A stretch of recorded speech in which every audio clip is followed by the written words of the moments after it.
Monica and Fabiola, if one of you want to go ahead and make an announcement. Absolutely. Buenas noches, mi nombre es Mónica y junto a mi colega Fabiola seremos las intérpretes asignadas para esta junta. Se utilizará la función de interpretación de Zoom para soporte en inglés y en español. Todos los participantes de esta llamada deben seleccionar su idioma de preferencia haciendo clic en el idioma correspondiente cuando el anfitrión active la función de interpretación. Dicha función se encuentra en el panel de herramientas en el icono del globo terráqueo. El modo de interpretación para esta reunión será el simultáneo. Gracias por su atención y colaboración. Good evening, everyone. My name is Monica and my colleague's name is Fabiola. We will be the interpreters for this meeting.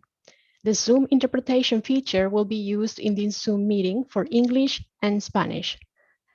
All participants on this call must select their language of preference by clicking the language when the host turns on the interpretation feature. This is found in the world icon located on your feature panel.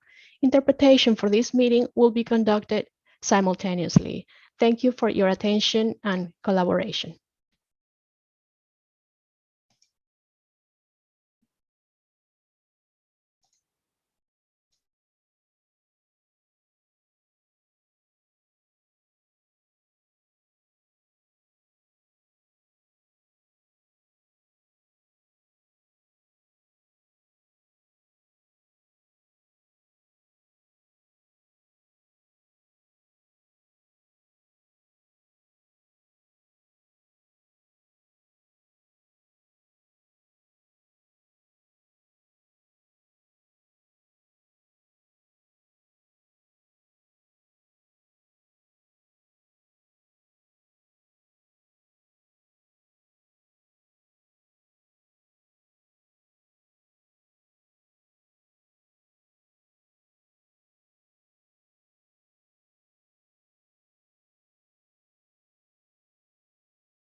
You hear me now?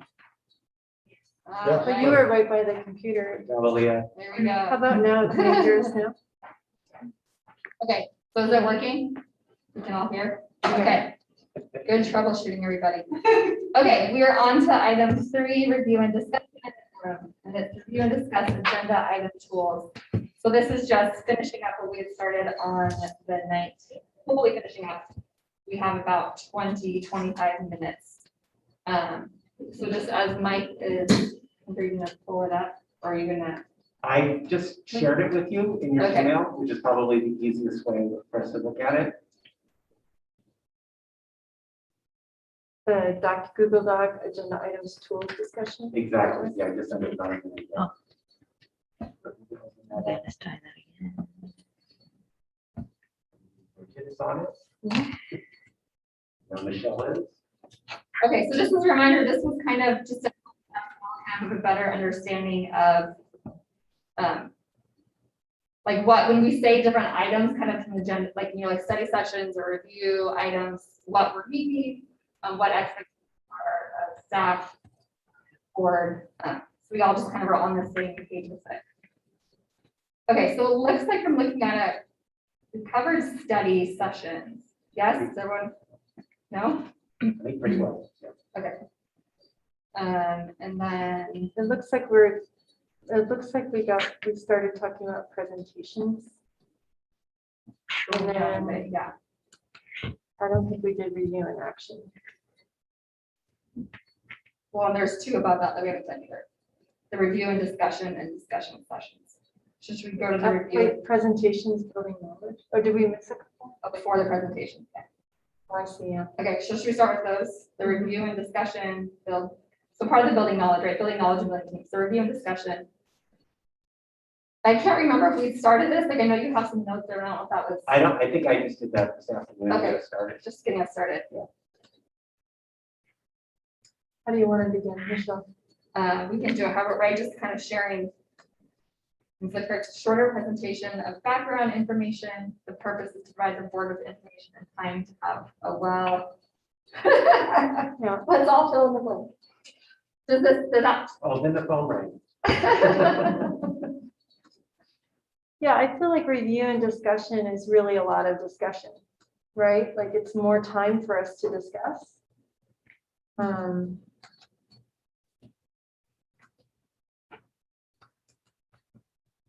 And it's not a study session. It's like a review and discussion is like where like I'm trying to think of an example. I think a review and So there's like one example down right there. We had it there. Like the first reading of board policies. yeah, or even like I was thinking like when review and discussion, like when there's could be different thoughts on it, right? Like because board policies are often updated from CSBA recommendations or whatever. But it seems like review and discussion, it seems like it might be like when they were talking about, where they were bringing something new to us, or it might be the first time we've heard of it even, or first or second time. So review and discussion, you're correct, should be the first time that we're looking at a document and that we are able to talk about that in a public session. It is not where we are planning to take any direct action on that, but it's an opportunity for us to hear one another's thoughts about this particular topic and decide if we want to bring it back for an action rather than taking an action. Yeah, I think that's good. And adding to that, I think sometimes we might be giving direction to staff related to it, but it's not action. Correct. If And we want to have it brought, we can direct them, we need more information about this, or we understand what you're doing, please bring it back to us for an action item. But yeah, it's the first time that we get a chance to discuss a particular topic amongst ourselves, but also the public has the first time to look at a particular item as well. Yeah, Bridget. Okay, so I just want to say it, like, from when I came on as a new board member, I think that was one of the hardest things for me, was that it was like, well, you have one opportunity to discuss it, because the next time it was review and action and we had to approve it. And so I think like if there are things where the board does discuss it a lot, like I'm guessing probably equity, or, you know, maybe there's going to be some things that come up that, you know, like a special program or something. I could just see where there's going to be times when we're going to want to have a little more discussion, like maybe one more time. So like not to postpone those review and discussion meetings with the assumption that next time it's review and action and we're just going to do it. Like, you know what I mean? Like, Yeah. And not for everything, and sometimes you have to do it, right? Like it's just the way the calendar works out.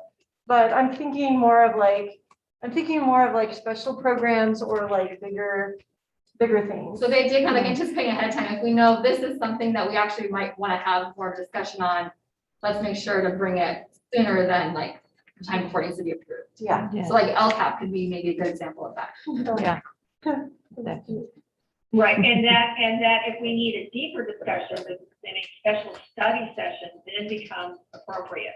Yeah, Where we only focus on that particular item. yeah, and then oh, sorry, go ahead, Nancy, go ahead. To the exclusion of other items.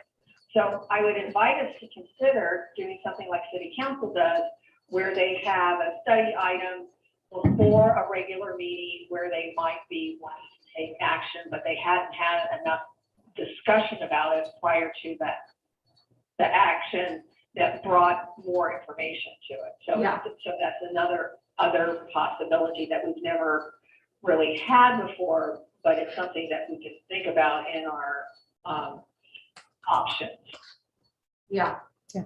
And I think, I mean, it's kind of jumping to the next one, but I think sometimes the extra conversation will be study session related, where it's getting information, but sometimes the extra conversation actually might be like, let's have a discussion session, right? So it's really less about needing to get more information and diving down into like what staff has prepared, but maybe it's a like, we just like need some more time for us to just talk together, to hear each other's perspectives, to hear each other's, right? So I think that's kind of jumping, sorry to like, not for you off mic. Yeah, So so right, that's kind of, your discussion session would be more like building thought partnership rather than having something prepared for us to be presented with and then Yeah. launch, right? It's just a longer conversation. yeah. Yeah. Okay. Because I got the phrase thought partnership, that's what you said, right? Dive down under the discussion session. That's what. I'm sorry, I'm kind of blocking you from them, but I'm trying to be close to you. No, it's okay. So I'm not intentionally cutting you off. Very thoughtful. So what I heard you say is that there's another option of just discussion. Yeah, so that's what, if you're looking at the document, there's the review and discussion, and then there's the discussion sessions, right? So that'd be kind of similar like what you're saying before. So like, this is almost an example of a discussion session, right? I mean, it could be review and discussion, but it also is kind of an example of a discussion session. Correct. That we're just focusing on a topic. We may not be receiving a presentation from staff, but it's something we're trying to see and generate if there's interest in, and whether or not we want to bring further action and activity from the board perspective to this,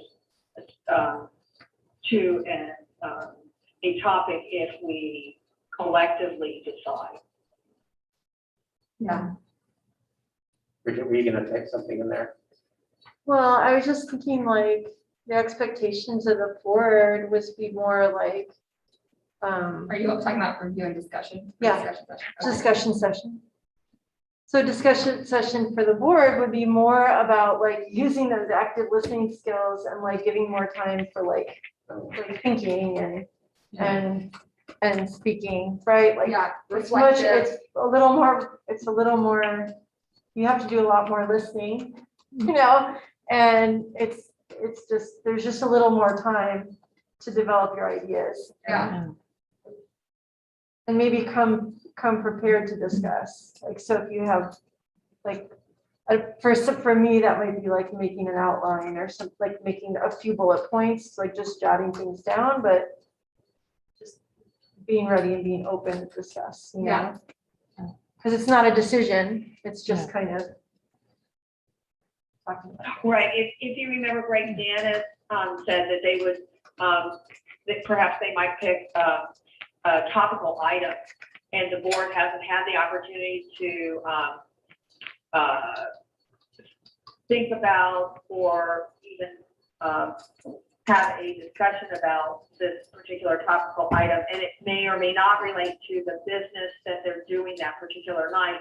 What is of interest to have a discussion amongst the board, because there is some relationship to the work of the board as a whole. Yeah. Isabel, do you have any thoughts or any questions? No, I think I like that idea a lot. Like, think the same, because a lot of times we don't really have that much time, and then we need to approve the next time or need to move to the next topic in 5 minutes because we have a lot of things in just one little meeting. And yeah, there are not everything, there are tons of things that just are like they are. There is not much we can do or we should do. But there are a lot of things that we need to discuss and form an opinion and understand very well before we vote A or B. Yeah. I think it's Making sure we have yeah, time. you will have discuss. time to understand. generate an opinion and think of all the options and consequences of whatever we're doing. Well, and to that extent, a discussion could be topical about how was your experience as an MBA? You know, it doesn't necessarily have to be that heavy thought process, but it can be a springboard for sharing a shared common experience. Yeah. Because we don't get a chance to do that at any other time. Yeah, that's a good example of like the type, right? It could be a more in-depth, deeper thing or something more like that where it just gives us an opportunity to share our reflections. Right, because we don't really get a chance to do that in our board comment. Yeah. Okay, does anyone have any other thoughts? Are there any other examples that I could put in that we could think of? I mean, what we're doing right now is kind of a discussion session. Yeah. So another example of discussion might be to look at practices that are happening around other parts of the country. So for instance, how is Florida handling the COVID outbreak in their school? As a topic of a discussion to be able to share and reflect. We're not necessarily going to take action on that, but it may be something of interest to the group to explore practices and best practices, and as a simple thing. You know, and I wonder if we end up getting information on ethnic studies, right? For example, I wonder if we get a presentation on ethnic studies that's now a requirement in high school, but some elementary school districts are starting to look at adopting them. I think there's at least 1 or 2 that have adopted it. So we start talking about it. I have a feeling that it would be good to really talk about it as a group. We would probably want more time. So there might be it might be a study session, but it might also just be a discussion session, you know, depending on how much information we've gotten in the, if staff presents to us or we have the presentation, we might say well, you don't need to prepare anything more. We've got all the information, but now we need to really talk this out, you know? So that or an additional program of choice or something like that, you know, that would be something where, you know, we don't need any more data. We just need time to talk about it. Yeah, so I give you an example, maybe something starts as a study session because it's presentation, but if we are saying, hey, we need more time to discuss this, we might say, okay, let's bring this back as a discussion session. We didn't get through enough of it, and the study one didn't give us enough discussion or something. And a question, all these different types of meetings will be a special meetings, not the regular meeting that we have twice a month. Not necessarily. Okay. So these are, I mean, it is a little tricky, right? So these are things that could be in the regular meeting, but they also some of the study session, right? We do a study session in a regular meeting, but it makes really more sense, kind of what Nancy said, okay, maybe we're going to do a study session on the programs of choice. You know, we talked about that in the past. So okay, before one of our regular meetings, we're going to meet from 6 to 7 for a study session on that. So I think that these are a mix of, they can be a part of our regular meetings, but then some of these, especially the things that would take longer, would be a separate meeting, not necessarily a separate time, right? Could just be kind of what we did now is a good example, right? We started a half hour early to do this special meeting to have this discussion. There I are would answer that. the presentations, the review and discussion, and the review and action we have on almost every agenda, you know. I mean, unless we're not approving anything, Yeah. then we just have the review discussion. Okay, I'm just doing a time check. We have like maybe 7 or 8 minutes. Or if we want to break in between, we have like 5 minutes. Can I add on presentations? Can I just say that I think that it has on there that there could be a possible alternative format with like a 3-page executive summary. Maybe it's a 1-page executive summary. You know what I mean? So it could be, It's like, where it says how to say 1 to 3 page. executive 1 to summary. 3 page, like it doesn't necessarily have to be a So 3. the fourth bullet. Yes. Yeah, innovation idea. Short presentations and it says 3-page executive summary and change it to 1 to 3 pages. Yeah. Like if it doesn't need 3 pages, someone needs to Oh, type yeah. out 3 pages in the executive summary, just to make it longer. Which is like probably no, but let's be explicit about that. Right, we don't need you to do more work just to fill up your page. Yeah. So, yeah, so, and for the example, that was like, let's say a school is gonna present about like, you know, like a couple of students that they've been working with, but they typically usually give us all the slides with their data ahead of time. So instead of like walking us through all those slides, they could just give us that data in a page, you know? That was that kind of thing. That's background information, and then they could answer the questions about it in the thing, and they don't have to spend 10 minutes going over the information. So we remember we separated school presentations to the one above, so she's talking about school presentations. Yeah. Well, that's because it said the school is presenting. That's why Yeah. it started there. Yeah, they have to take them through. Yeah, let's do a different example. Okay. Well, just anything where there's background and data, instead of having like a separate slide for each of the pieces of data and then talking about it, just give us the data. Maybe an attendance report or an enrollment report. Right, Could be just, anything. yeah, and then just, you know, give us the data, and then in the presentation, talk about the analysis of the data, like the description or the important parts that you want us to notice, you know, or that we're asking about because we care. Right, just because from my perspective, a lot of times when you see the data put on a slide, you can't visually get the information because it's in such a small font. I would rather have it articulated so that I can understand it rather than trying to seek a specific data point that they're showing. If there's some part of that data that has significance and relevance, I want them to present the whys about this.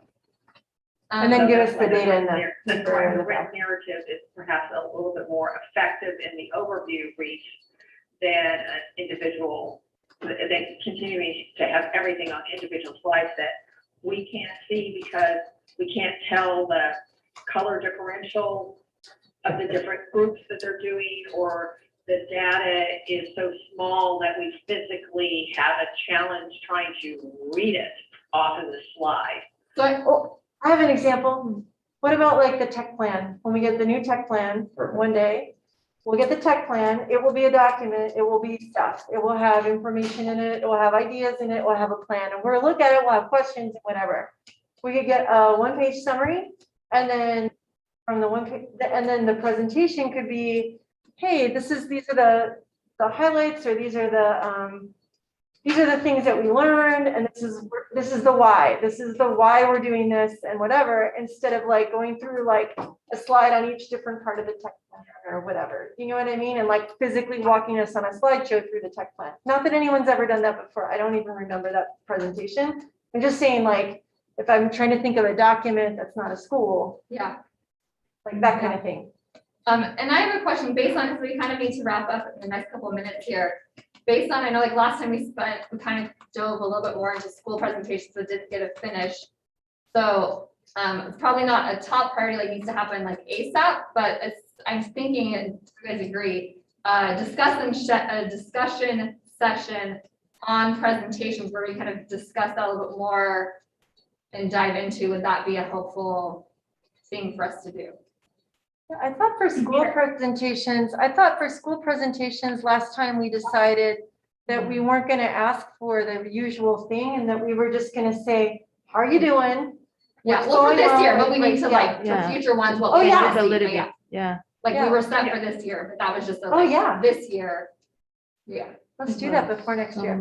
Sometimes, we say like this calendar year, but not year, that probably in the next calendar year, we were gonna try to. Like before next July. Well, what I'll do, Yeah. so Yeah. Catherine and Marcus are first. Mhm. And so I'll give her like a flavor of what you said, and she's a good one to go first because she, she gets it. Right, so she'll give it a shot, and then you can give me some feedback, and then whoever's next, we'll There you get go. more feedback. So we don't have to wait until next September. Yeah, no. No, but we're talking, remember how we started talking about at the last meeting, like, there are things we want different in the presentations moving forward, but Right. like not necessarily this year's presentation. Like this year This is year, more, we were Well, much if more it was like, gonna be extra stress for them. Yeah. Oh, yeah, no, I understand. Yeah. Yeah, We don't wanna give them we don't wanna extra tax. But it might be less stress. So Yeah. that's Yeah. why, Maybe. like Catherine's a good one. okay. And the other ones, I mean, I think, again, maybe just when we talk about presentations, I think that they are mostly like the review and action, and I think it'll be still good to spell those out, but I think that's a little bit more clear on what that is. Right, and I think presentations have more important, when they're coming from an outside agency, to help give them a guide of what are the things that we're looking for Yeah. in a general in a general overview, so. Okay, Pretty good. everything good? discussion. I Okay, feel like it's Let's pretty get good. the Honestly, I discussion. feel like it's pretty good. Like it gives staff more of a direction, and it's a nice document for us yeah, to work and then from. it also gives us like. A framework. what is, like, yeah. And I like seeing Nancy's face instead of just the little box on the thing. Okay, all right, Governance move this back team. over to, all right, thank you, everybody. Anything for governance team? Did you want to do that or no? That's Well, just, I mean, we're basically, I think we'll just do it at another Yeah. time, probably, yeah, so we have a minute Okay. to like stretch our legs before 7:00. Okay. And maybe that's the thing, maybe we can tag on that on, whenever we have our next governance, or like the board's evaluation, we can kind of tag on. Yeah. Think about that, maybe. Okay, future meeting is happening in 2 minutes. And with that, I adjourn our special meeting at 6:58. thank you. Is Jeff coming? Jeff? I don't know if he didn't reply, so he's usually here. You want to call him?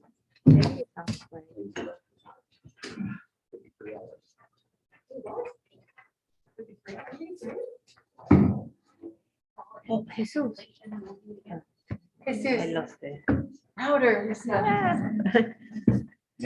I lost my.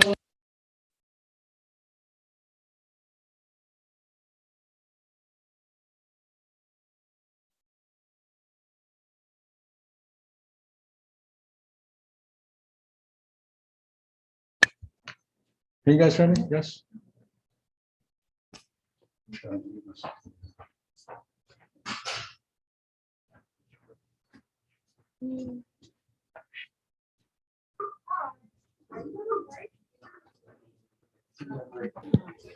So Monica and Fabiola, I went ahead and ended translation, so Board President Maginot will do what we did before and give you the cue to make an announcement. Okay. Thank you. Sorry about that. You're fine, you're fine.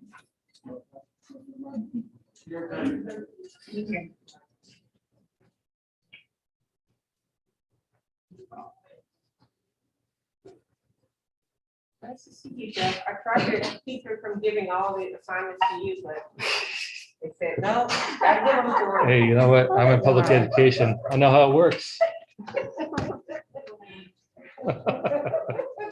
Hey, you made I've it. been guilty of doing the same thing, so. Jeff made it. Sorry, That's okay. full-time job, And what can I say? We sent the document, I'll look it over and. Yeah. we'll be caught up.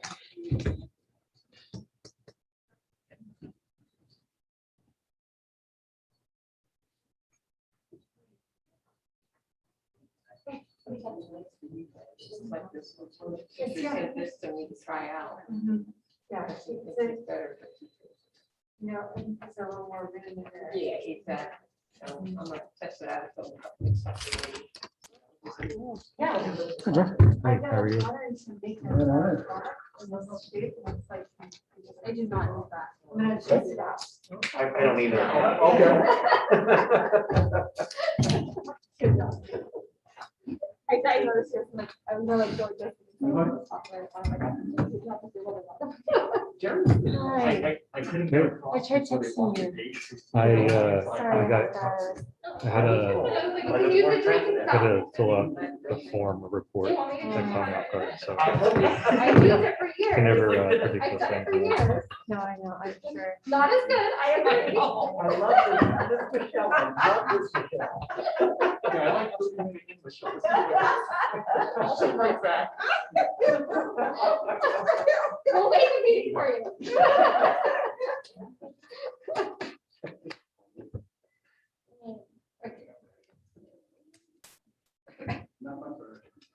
Should we start the translation explanation?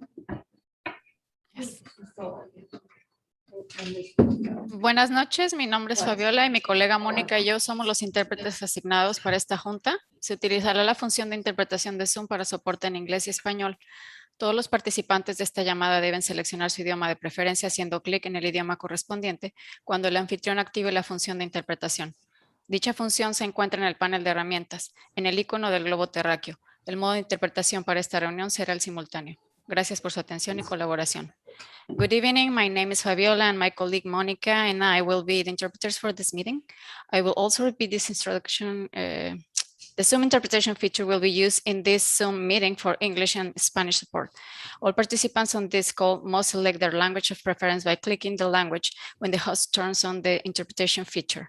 This is found in the world icon located on your feature panel. Interpretation for this meeting will be conducted simultaneously. Thank you for your attention and collaboration.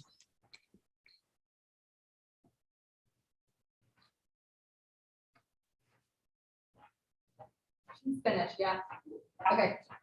I call this meeting to order at 7:03, and I see all board members present with Nancy present virtually. If you could please stand and join with me in the Pledge of Allegiance. Pledge allegiance to the flag of the United States of America and to the republic for which it stands, one nation, under God, indivisible, with liberty and justice for all.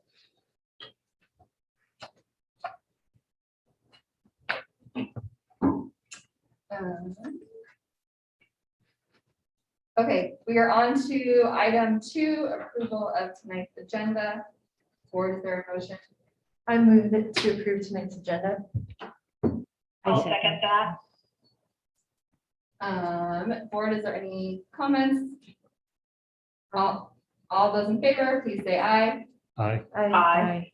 Chair votes aye, and with that, the motion passes.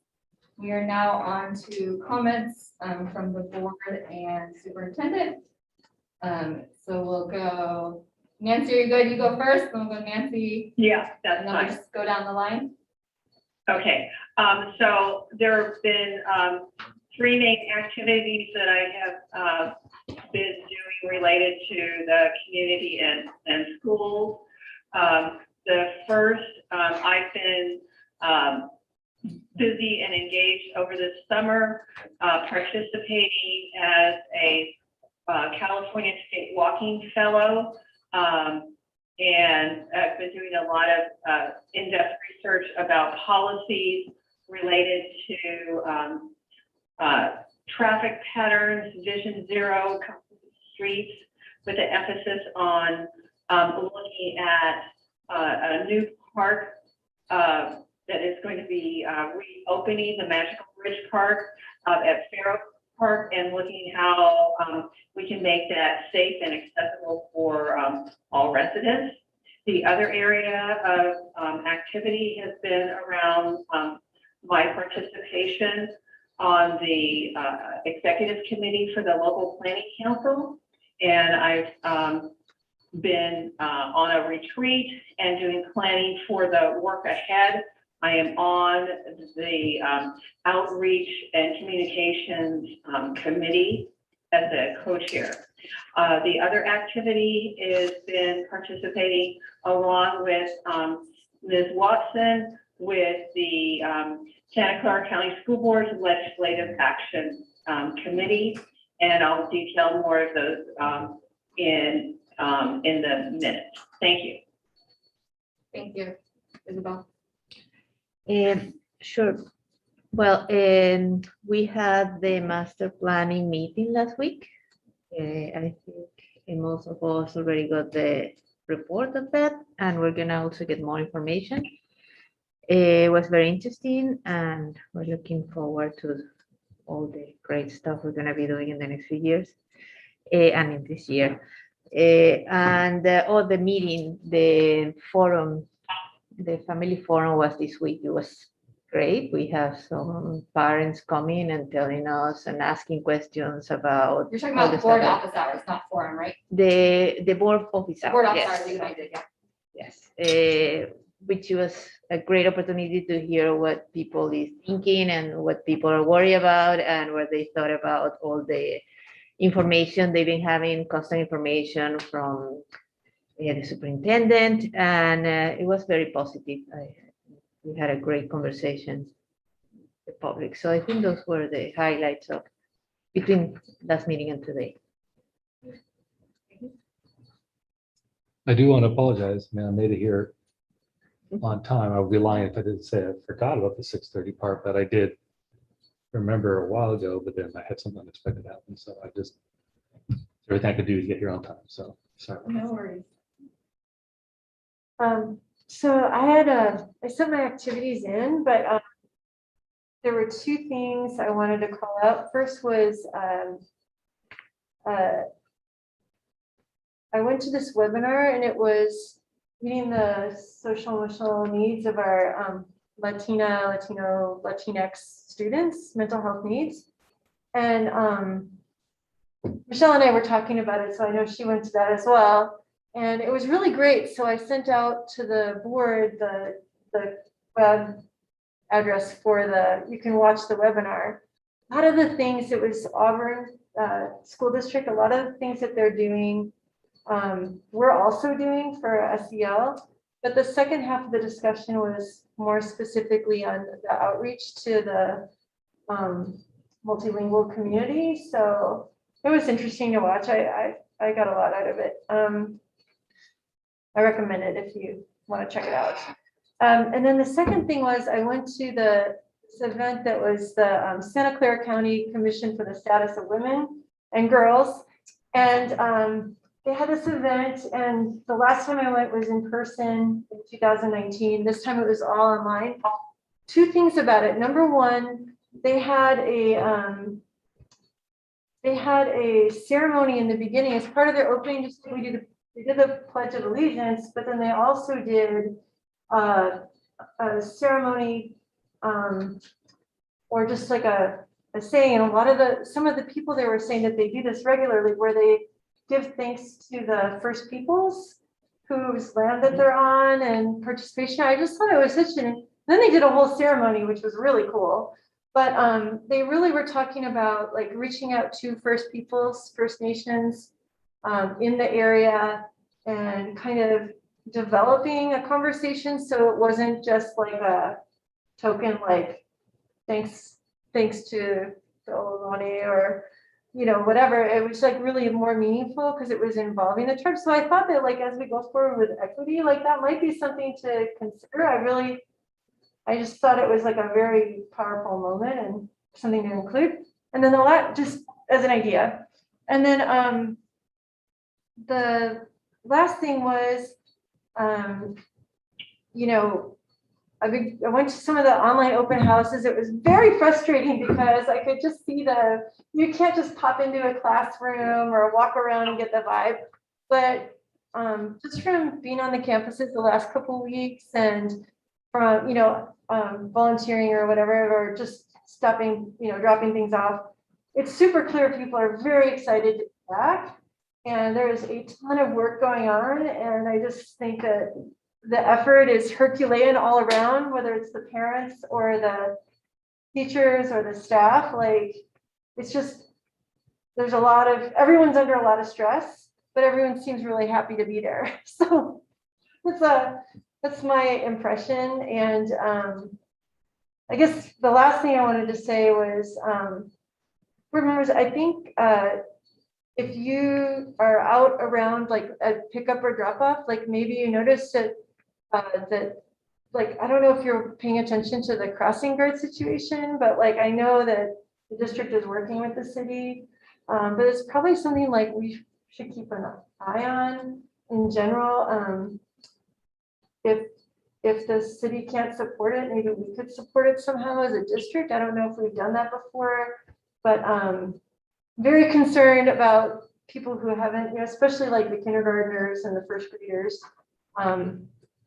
Even with the parents, it's a little chaotic out there. And I know everyone was talking about having trouble filling crossing guards and bus drivers, but I'm observing it and I'm getting nervous. So I just wanted to put that out there.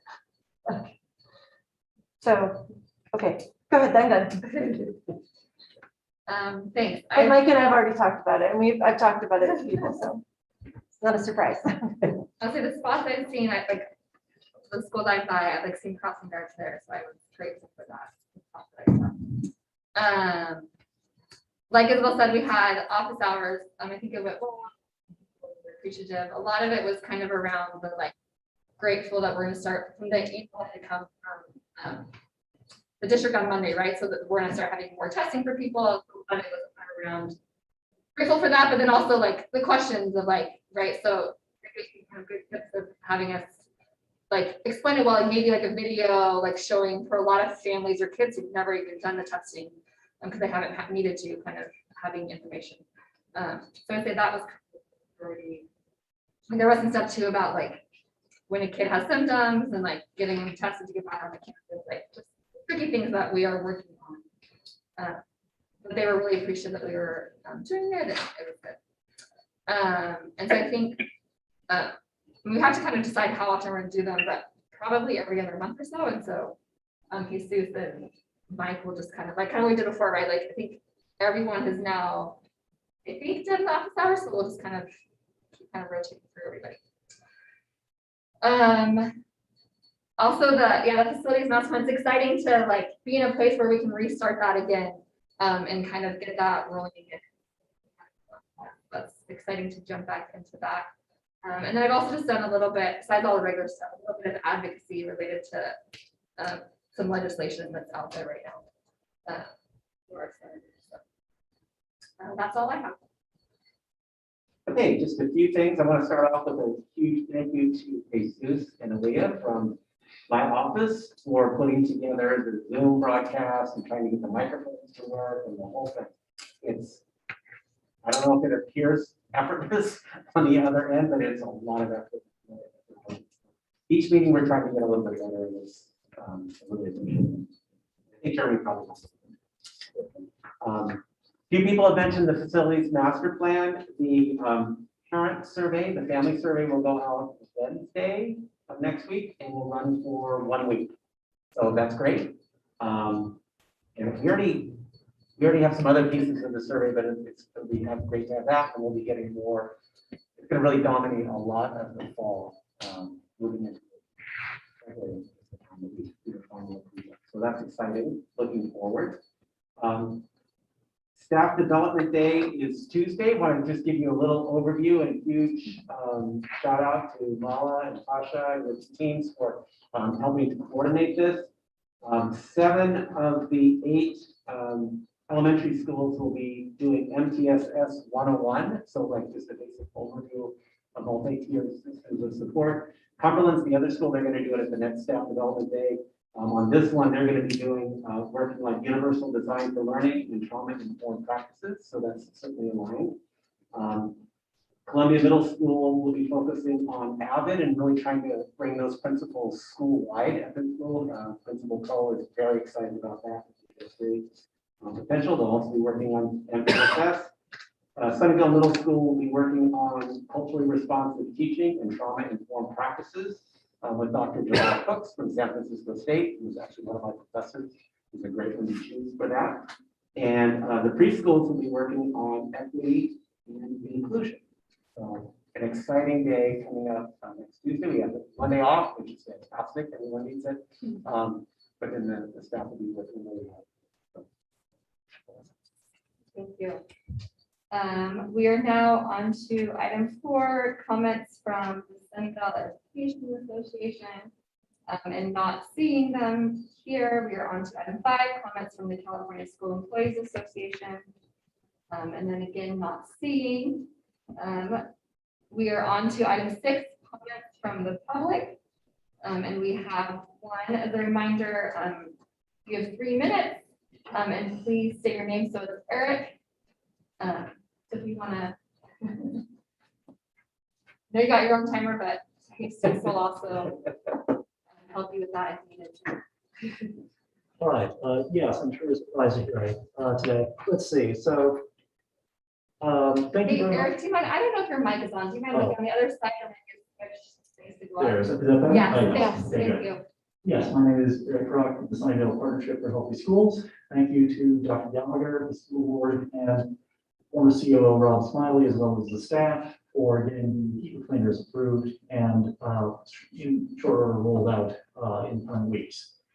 That's an important step forward in making our classrooms even safer, and I thank you all for that. The next thing I ask that the Sunnyvale School District do is that you make COVID-19 vaccination mandatory for all teachers and staff. The Pfizer vaccine is now fully FDA approved, and over 170 million Americans are fully vaccinated with one of the 3 vaccines. It's true that with Delta variant, it's possible for a fully vaccinated person to become infected and even to transmit it to another person. But a study in China showed that a fully vaccinated person will be infectious for a much shorter period of time. They will clear the virus fully, much faster from their body than an unvaccinated person. Therefore, becoming fully vaccinated is another way we can continue to make every effort to protect our children and our teachers and our staff from the threat of becoming infected with Delta variant, as well as from the threat of incubating new additional variants that could be even more contagious or even more deadly. The children are in the classrooms with the teachers 6 hours a day, typically. And if an unvaccinated teacher is infectious and contagious, then the children will be exposed to those aerosols for that entire period. Even through masks, even through, in spite of the HEPA cleaners, there will be a risk. So it's important that all of us take responsibility as adults to do everything we can to protect our children who are too young to be vaccinated right now from the threat of this virus. And becoming fully vaccinated is an important thing that each adult can do to do their part to fight this pandemic and keep our children safe. If a teacher has a contraindication, a genuine medical contraindication to one of the vaccines, they can take either 2 of the others. If they have a genuine medical contraindication to all 3, very unlikely, they can get a doctor's note. That would exempt them from the mandate. You need a mandate without testing opt-out. The state of California has done a mandate, but it allows you to opt out if you do regular testing. Regular testing is no substitute for full vaccination. You can still get infected, you can still develop a resistant variant, and you can still infect others for a longer period of time. So I want a full, no opt-out mandate for all teachers and staff. We need to make our decisions about protecting our children based on the science. Thank you very much. Thank you, Eric. All right, we are now on to item 7, 7A, the review and action items. So first one, to adjust our agenda. Oh, he's here virtually. Gotcha, okay. So we are on to 7A, approval of resolution R22-04 in the matter of initiating the process of establishing trustee areas and elections by trustee areas. I think we are reviewed first, yeah.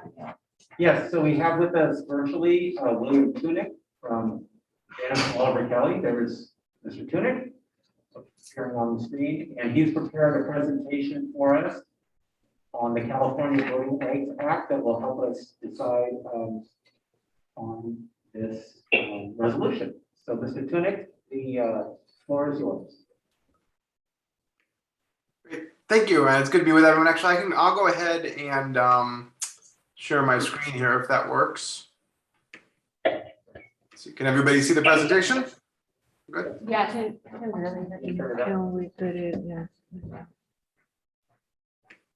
Good to go?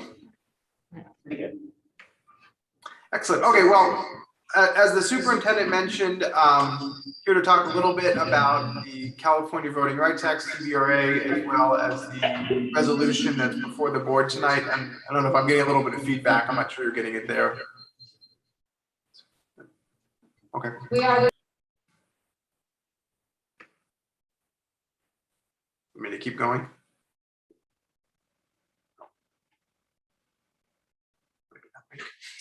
Okay, perfect. So as superintendent mentioned before you, you have a resolution tonight that would begin the process of transitioning from your current election system to by trustee area elections. So I wanted to talk a little bit about what the CVRA is about, what that transition would mean, and what the board's options are tonight as part of that resolution. So just by way of background, what's the CVRA and kind of what's the difference between at-large and by trustee area elections? At-large elections are what the district currently uses. And what those are is elections where all 5 members of the board are elected by all voters within the district. So everyone votes either for 3 members or 2 members every other year, depending on how it is. By trustee area elections are elections where more like congressional districts, where the district is split into 5 geographic subdivisions, and votes are taken from each of those divisions or those trustee areas instead of from the district as a whole. Yeah, but the interpreters can't hear us.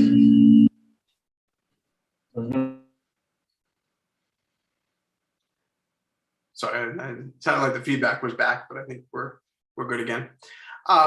So as I was mentioning, those are the 2 different types of systems. And the reason it's important is because it can actually have an effect on the outcome of elections, even if the voters' preferences are all the same. And this slide and the next one talk a little bit about the difference between those 2 situations. Here you have. Can you pause for just a second? I'm sorry. We're having audio issues. Okay, yeah, I wasn't sure. Yeah, go ahead and let me know.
See if we can go ahead and talk.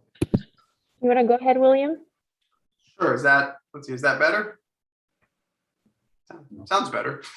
Not gonna work.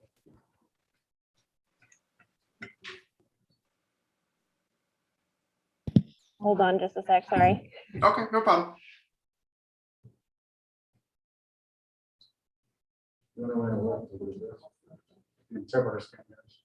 Oh, that's true. Yeah, we can hear us now. We'll hear them, but the interpreters can't hear us. Hey, Sus, what if we haven't used the phone? Nancy's on there right now. Can I more than one? That one's gonna do The dual? Or even like on a cell phone. If you could just call on your cell phone. We could call Nancy, But if it's through the microphone. So that part I don't know, Mr. Chairman. Do we have two lines on this at one time? We do not. There you go. We have call one. Nancy on the cell phone.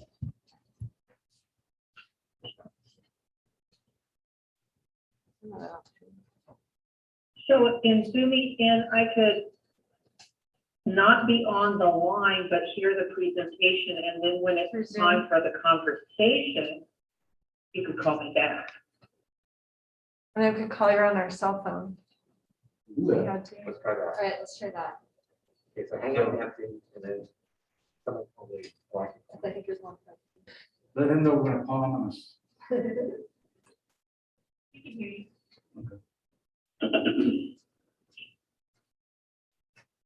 I don't think Nancy heard you.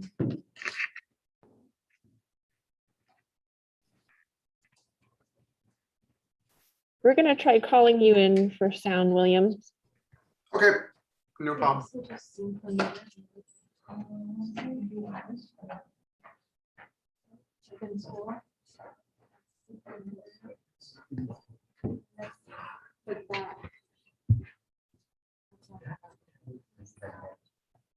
Then we're all on.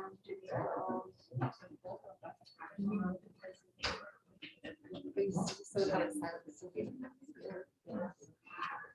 I don't know.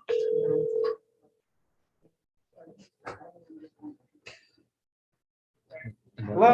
Says we could log into Zoom as participants. Listen to the Oh, you're announcement. just gonna turn off his computer and then he'll be good. You have to turn off your I think he was dead. Yeah, I didn't see it. speaker. Or your microphone, not your microphone. Yeah, I think you've got to do that. Oh, no. He's gonna have to mute the entire thing from the. Okay, is that better? Yes, that sounds good. Can you guys hear him? Yeah. Okay.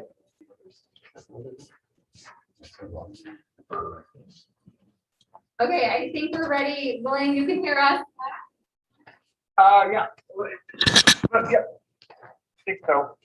Okay, and the translators, can you guys hear, can translators hear William? William, will you talk again so we can make sure everyone can? Oh, hear you? yeah, I'm sorry. Yeah, translators hear me? All right, we're good. Continue on, please. Thank you, everybody, for your patience, for figuring it out. Yeah. Sorry about that, everyone. I'll come visit you next time. But in any event, okay. So just to kind of take a couple steps back, what I wanted to start by talking a little bit about the two types of election systems, at large, by trustee area elections, and why there's a difference. Those at large would be what you have now, where everyone all voters, I should say, in the district vote for all 5 board members. By trustee area elections are a different variety, kind of more along the lines of congressional elections, where you take the jurisdiction, divide it into subdivisions, and voters in each subdivision vote for one representative to the board instead of voting for all 5. And the reason that can be important from a policy perspective is what we're kind of trying to illustrate in these 2 slides. Here you can see we have a jurisdiction, 15 voters, 15,000, same difference. And you have a group of 8 voters that have one set of preferences and a group of another 7 voters that have a different preference. If you run at-large elections with that type of preferences, what you'll see is that in all 5 elections, the preferences in the majority are going to be reflected in the result, even though the majority is only 1 voter or 1,000 voters, bigger or numerically larger than the minority. If you do the same, take the same election with the same preferences, same voters, but have trustee areas. So see, as you can see here, we've added A, B, C, D, and E. Those are your 5 trustee areas.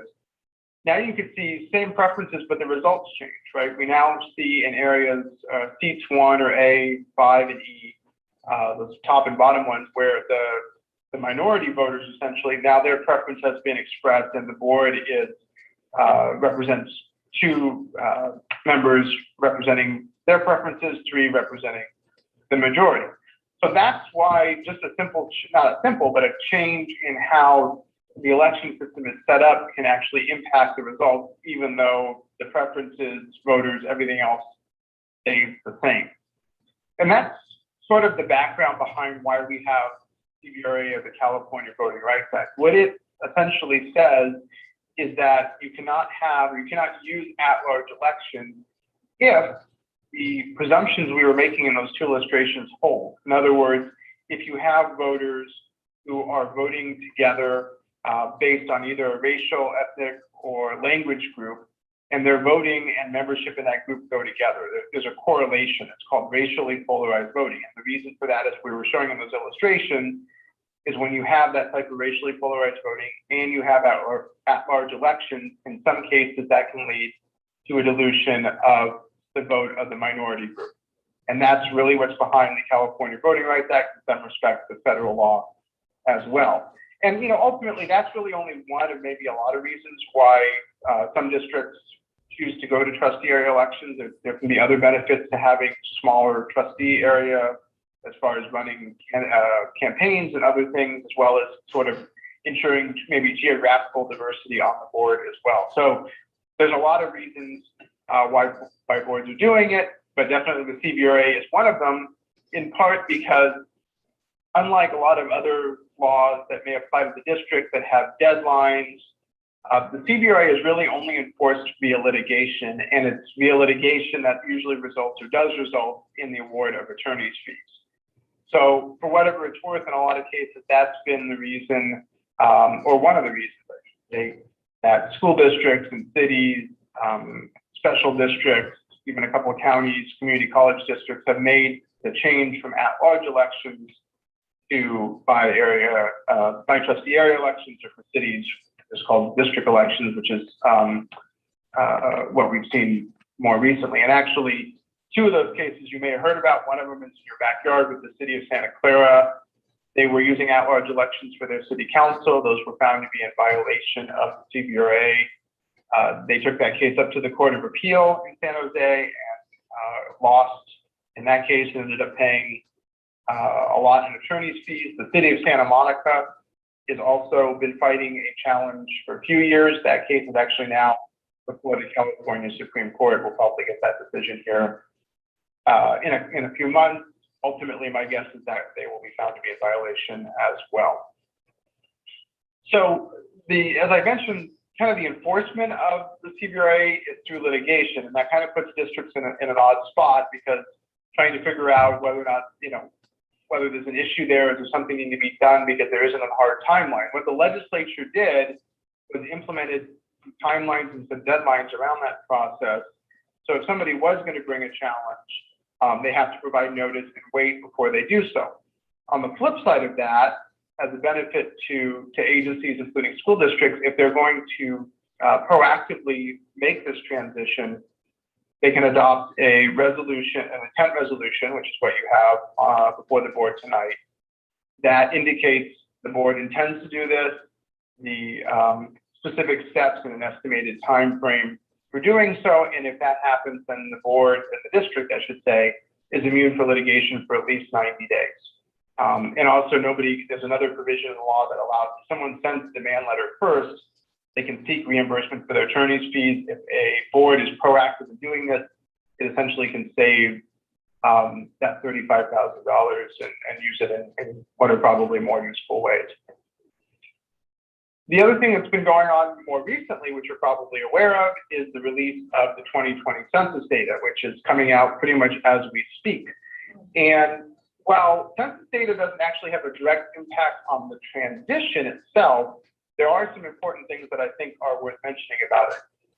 For one thing, when you make the transition and you draw trustee area maps, which we'll talk about in a minute, you do that based on the census data. So a lot of districts that were looking at this in the past couple of years thought, well, doesn't it make more sense to wait and do this when we have updated census data, which we'll have in 2021. We thought we'd have it a little earlier, but we do have it now. And so that was one reason I think we saw some districts waiting, and I think we'll see a lot more going The other thing is for districts that have, or even cities that have trustee area or district elections, the release of the census data triggers a requirement for them to redistrict. So just like the state and Congress, that process is going on right now for many of those entities. So I think there's more public focus on this than there was, or than there would have been maybe even 6 months ago. So where does that leave the board? The board has essentially two options at this point. One is to maintain the current at-large elections. The other one is to make the transition, and resolution that's before the board tonight would be the first step in making that process. And I wanted to stop and real briefly acknowledge too that what we've talked about so far are the legal reasons why a board may transition from at-large to by trustee area. There's also policy reasons, I think, and I've heard pros and cons of both types of elections. But there's obviously can be some other benefits to by trustee area elections as well, and I think sometimes that motivates boards to make the switch as well. If that's the decision of the board, I want to talk a little bit about what this process would look like, kind of the three phases where you are, where you would go, and sort of how it would eventually be implemented. So the first phase is, we usually will call the pre-map phase, and you would not be surprised because the phase that you go through before you have any maps. And what that involves is, what you're doing tonight, right? Informing the public, starting to get the information out there. I know we've been working on some information for the website if this is the direction the board wants to go. Starting to gather some input, and how that happens is through two public hearings. One, and actually this is, you have the first of these tonight. This is to start to gather, or excuse me, I should say, the legislature's requirement that you have actually hold two hearings before you look at any maps. So you'll do one of those tonight if you go forward. The second would be at your next meeting. And that would kind of get the ball rolling. We've got the intent resolution. You start that tonight. And then also actually working with the demographer. And I think we've got a representative here from Cooperative Strategies. They'll be the demographer working with the district. If the board moves forward, they, I guess we're recommended, I should say, by the county office. And I believe we've got Angela here from Cooperative Strategies. She might not be a panelist at the moment, but she's here tonight. If the board goes forward, you can probably introduce yourself, and if there's any questions about what the demographer does, I'm sure she'd be happy to answer those. But in any event, thank you. In any event, that would kind of be the first step: the intent resolution, doing these two public hearings, starting to talk about the maps and how they would be drawn. We would then move into the second phase, which is actually the development of the maps. And when I say maps, what I mean by that is the maps of the boundaries areas of the 5 trustee areas. So it's actually getting nuts and bolts and actually drawing those maps, working with the board, receiving public input, seeking input from the community, and there's a lot of ways that the board can do that. But ultimately, it is coming to 3 board meetings, getting feedback from the board on maps, making those changes, and then eventually having adoption of the map. So just real quick, I did want to mention, as far as public input here, the 3 hearings are what's required. I've seen different districts do a lot of different things as far as public input, obviously having information online, on the website, having communications out to the public, translating materials where that makes sense. All of those things you can do. You can also, if you'd like to have additional community hearing sessions, other ways to provide input, all of those things are at the board's option. Whatever has worked best for the district in the past are things that you could consider there. In this process, and I won't, I'm going to probably let, if the board goes forward with this, at your second pre-map hearing, you'll have a presentation from Cooperative Strategies, be Angela, and we'll talk more about how the lines are actually drawn. So I'm not going to get too much into that, but I did want to hit on a couple of big points about what you can and can't do, or an agency can and can't do when it draws lines. The first of those is the requirement to have equal population. And this is one person, one vote. If you've heard that, this is what that means. In other words, that everyone's vote should have roughly the same impact on the election. So if you look at the far left illustration here, you can see we've got 5 trustee areas, but the population is not balanced.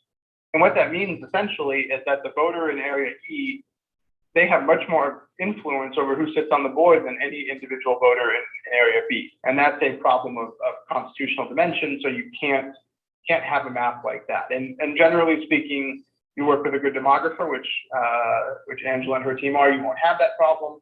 But that is one of the most basic requirements. That's why the census data really is so important, because that's the information we use to determine where the population is.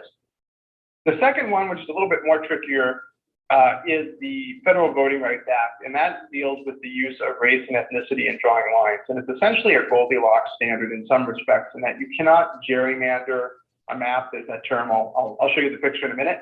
But you can't draw lines in a way to try to dilute the vote or the influence of a minority racial or ethnic group. On the other hand, if you can draw a area which is a majority minority area, so where a group that's otherwise a minority represents a numerical majority of the trustee area, in most cases you have to do that. So that's something, if you go this path, when you get into looking at the maps, that's something the demographer will help look for, and we'll figure out how to handle that if we get there. So, for example, that map in the middle, you can see how it's sort of been, you've got some kind of strange lines going on there, and you've got all of the minority voters sort of in one area in B and then otherwise split up. So that would be problematic under federal law. The one on the right is probably a pretty good map, right? We've got equal population. We've got a couple of areas where minority voters make up the majority of the trustee area.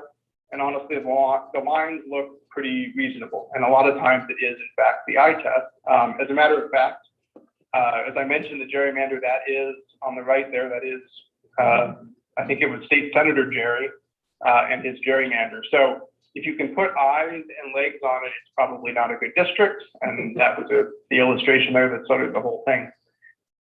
I mentioned, though, you can't, those are the requirements. There's other criteria that the demographers will use: geographical boundaries, built environment, so streets essentially. There's lots of other things as well. The district should be compact, they should be contiguous, and they should also reflect or take into account communities of interest. And the easiest way to think about this for school districts is usually attendance boundary areas. Those are areas that sometimes boards like to keep together, or sometimes they like to split them apart, so that you have more than one trustee representing an area that is feeding into multiple schools, or the other way around. So that's something the board can consider. There's a lot of other communities of interest, and that's really where I think the board can be the most helpful. Again, if you decide to go through this process, that demographers, they're really great at reading maps, and they can see what they can see from the map, but they don't live in the district most of the case. So that's where they're going to be relying on you. You know the community, and you'll be able to help make those revisions to the maps to really make sure they do the best job of reflecting kind of which parts of the district go with which parts. So these are actually, just by way of example, these are two maps, one from Southern California and one from Northern California, trying to give you an idea of what they'll look like at the end. And you'll see this one, the one on the left, a little bit funny looking because there was a big geographical area that didn't have any population. And so that can happen sometimes. I don't think we'll see that so much with your district. But again, it's population based, not area. So that's, and the other thing I think this one illustrates really well is you can kind of see some of the funky boundaries going on here and over kind of in the middle, the one on the left. And that's because you draw based on census blocks, which sometimes aren't as logically drawn as you would think. So that'll give you some strange boundaries as well. But that's something that, again, if you go down that road, we'll have plenty of time to talk about more. So first two phases, do the pre-map hearings, kind of get things rolling. Second phase, actually come up with the maps. Third phase is implementation. And there are I got two phases here, or there will be one actually coming up pretty shortly. One is approval from the county committee. So the county committee on school district organization would receive the proposal from the district. They hold a hearing and either approve or deny it. Most of the time it's an approval and it's not an issue. As the law is currently written as of today, once that occurs, that actually triggers an election in the district that would basically an up or down vote on making the transition. You've probably not heard of these types of elections, and the reason that is because they're waivable by the state board, and the state board does waive pretty much every single one of these elections. So they don't really actually take place. It's sort of a, on paper only requirement. Additionally, the reason it's struck out on the slide is the legislature just passed a bill a couple months ago that's going to eliminate that requirement going forward. The county committee instead, when it does its approval, can grant the waiver of the election requirement. So you won't have to go up to the state board, which will save the district some time and money. So that'll be, if the board decides to go in this direction, by the time you would get there, that'll be in effect. So you wouldn't need the state board waiver. So just to kind of put all that together and flesh it out in kind of real terms, this is what a tentative schedule might look like based on the intent resolution tonight and that first pre-map hearing. You would then be looking at your second pre-map hearing with the presentation from Cooperative Strategies on the 16th. You'd be into your map hearings in October, November, and December with county committee approval January, February, and then the actual implementation would take place at the next two elections in 22 and 24. And I should actually mention an important point there, which is the way that trustee areas are implemented is not that as soon as you approve them, there's any change on the board immediately or the next day, anything like that. Instead, what happens is as terms end and seats come up for regular election, either in 2022 or 2024, those seats are then elected by trustee area when they come up for election. So in other words, in 2022, I believe there's 3 seats up. Those would then be elected by trustee area, while the other 2 board members who are elected at large in 2020 would stay on until 2024, at which time when those seats came up for regular election, seats would also be elected by trustee area. So it would take sort of 2 elections for the entire board to change over to trustee area elections. But in that meantime, none of the terms end earlier or anything like that.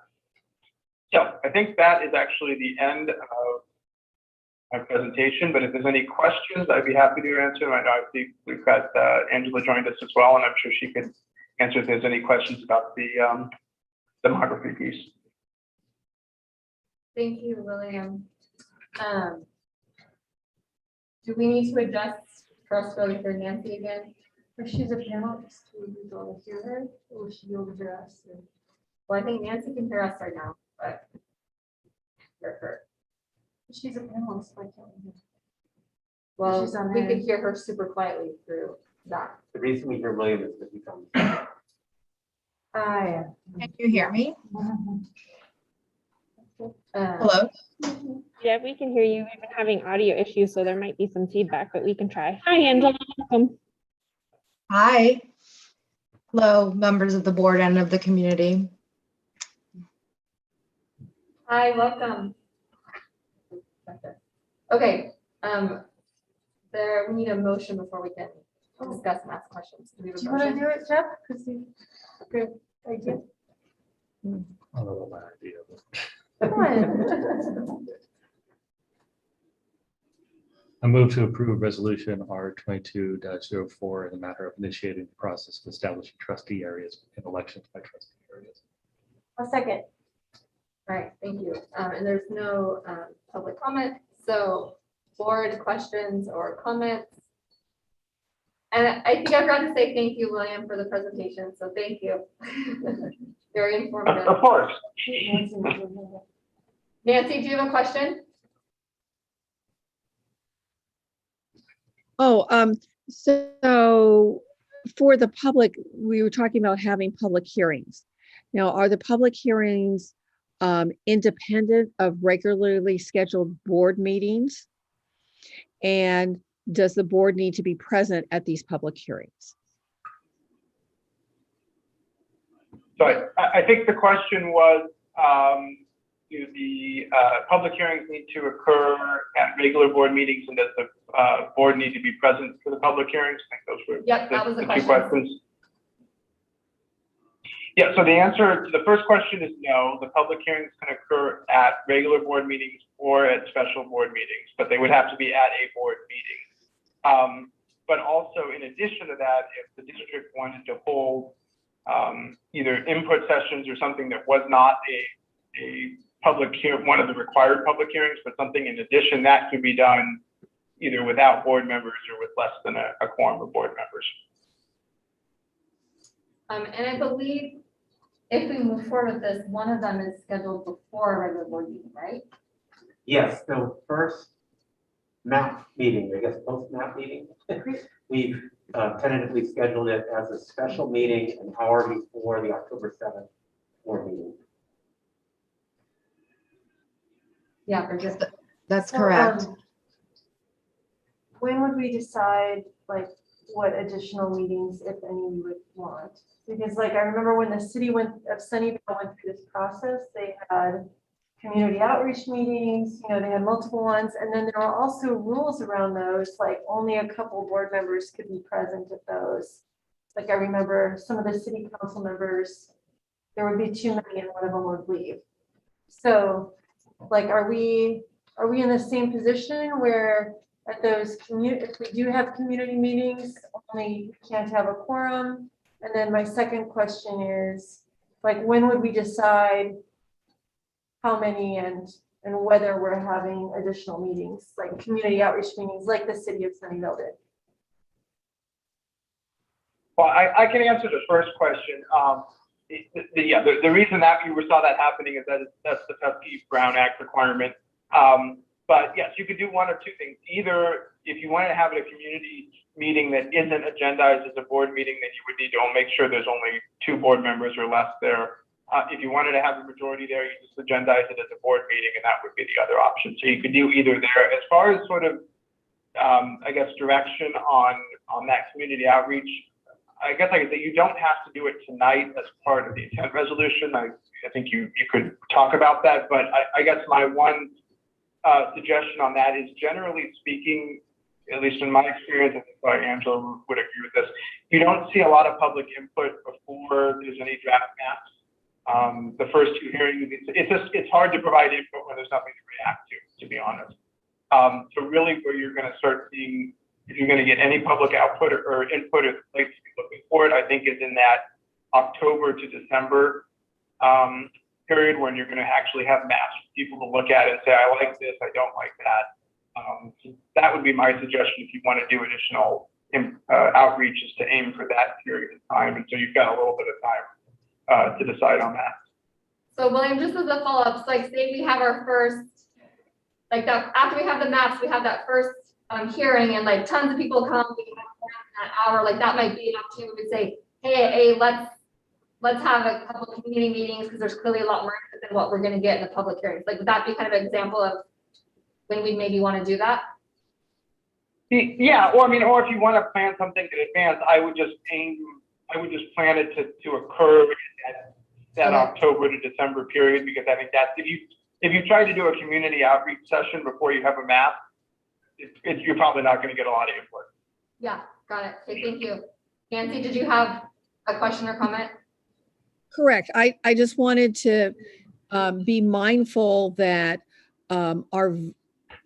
that while we are soliciting input from all of our community residents, we need to be mindful that it's impacting those who are registered voters, and the registered voters may not match the demographics of our district parents.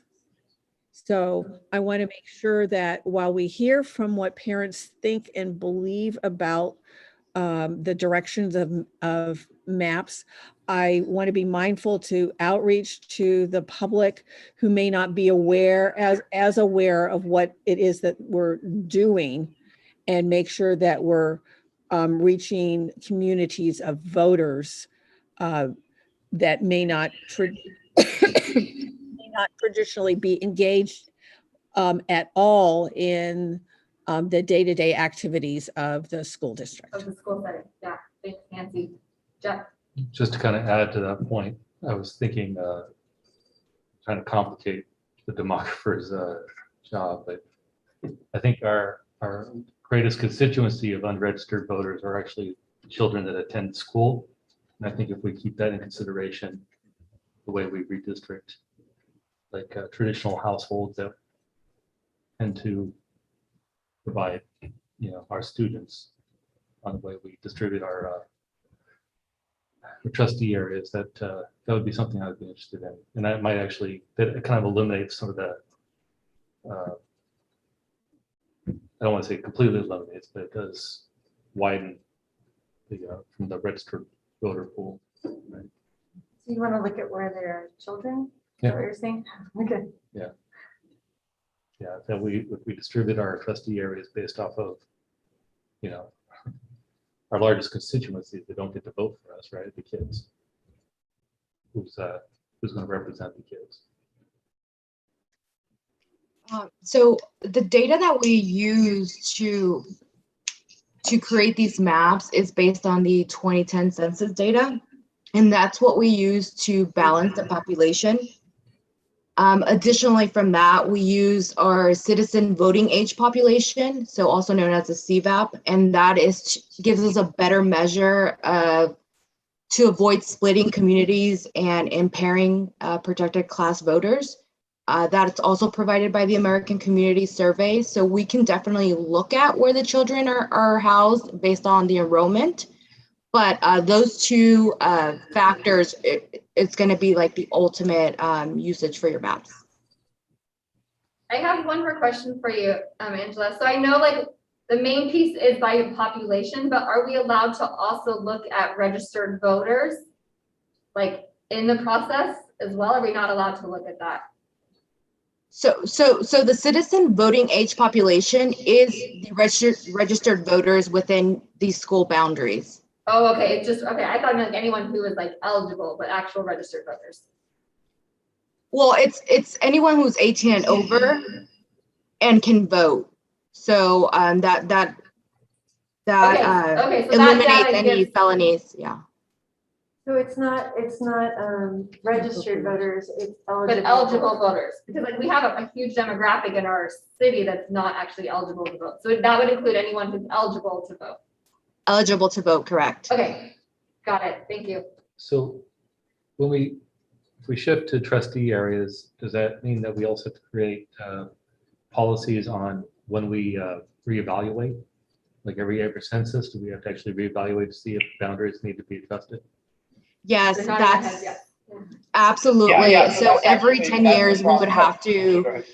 make sure that the boundaries are still within the demographics. And if there's a population shift, then every 10 years we have to go back and review. And if you don't have any changes, then we can keep those same boundaries. Now, if there is a population shift in 10 years, we have to go ahead and do this whole process again, but now known as a redistricting process versus a transition process, which goes a little quicker than a transition.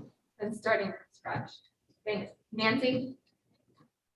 Yes, I know it's a little bit premature to talk about the demographics specifically, but I'm aware that our district has some geographical boundaries that kind of segregate different communities. For instance, 101 and Central Expressway that kind of bound and isolate peoples. I want to be mindful of looking at making sure that even if we're looking at strictly neighborhoods, that we have that overlay and dynamic of where our attendance boundaries are when we're thinking a little bit larger in our contiguous communities. Because I know that for me, I'm in the city, I'm in District 1, but I'm just a small little finger that really isn't connected with the rest of the community that's on the other side of 101. So for better or for worse, if there was some kind of nexus to an opportunity of a school boundary that would make more sense of the why that we do that, I think that's important. Thanks, Nancy. Bridget? Yeah, I just would like to plan more outreach rather than be reactive, like, well, there's a lot of people at this meeting. Like, I think we are gonna have to push out into people beyond just the school board. Okay, any more discussion? Are we ready to vote on this? We can't even have the public hearing, so we can't discuss, more actual public hearing. Are we ready to vote? Yeah, Nancy, you ready to vote? Do you have any other questions or comments? You ready? Okay, all those in favor, please say aye. Aye. Chair votes aye, and with that, the motion passes. So since that passed, we are having the public hearing on item B, the public hearing on pre-map input on trustee hearings. So are you guys giving like a little presentation first, or presentation was what we saw earlier before we open the public hearing? Yeah, I think the presentation is what you saw earlier, but I think the board's already starting to have a lot of the kind of good discussion that we want to see in a public hearing, plus any public input. So I think you can go ahead and open it and we can continue this discussion. And then just as a preview, in the second pre-map hearing, which you would have at your next meeting, there will be a fuller presentation. This part was kind of the legalities of the process, and Angela, I think, is going to be doing a presentation of that meeting that talks a lot more about how the lines are drawn and the district, and that'll be an opportunity for even more input from the board and the public then. Okay, sounds great. Thank you. All right, I open the public hearing at 8:01. We don't see any public, but we will wait a little bit. This is when in the past we see the Jeopardy music.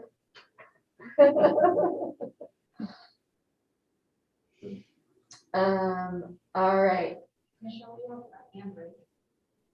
Are we taking public comment virtually or no? We hadn't planned to. I don't know how we want to do that. Like, are we prepared to be able to do a public comment on there? Okay, board, are we good with that? Yeah. I didn't hear what. Do you? So we have Make sure that he states his name so we have it for the record. Yes.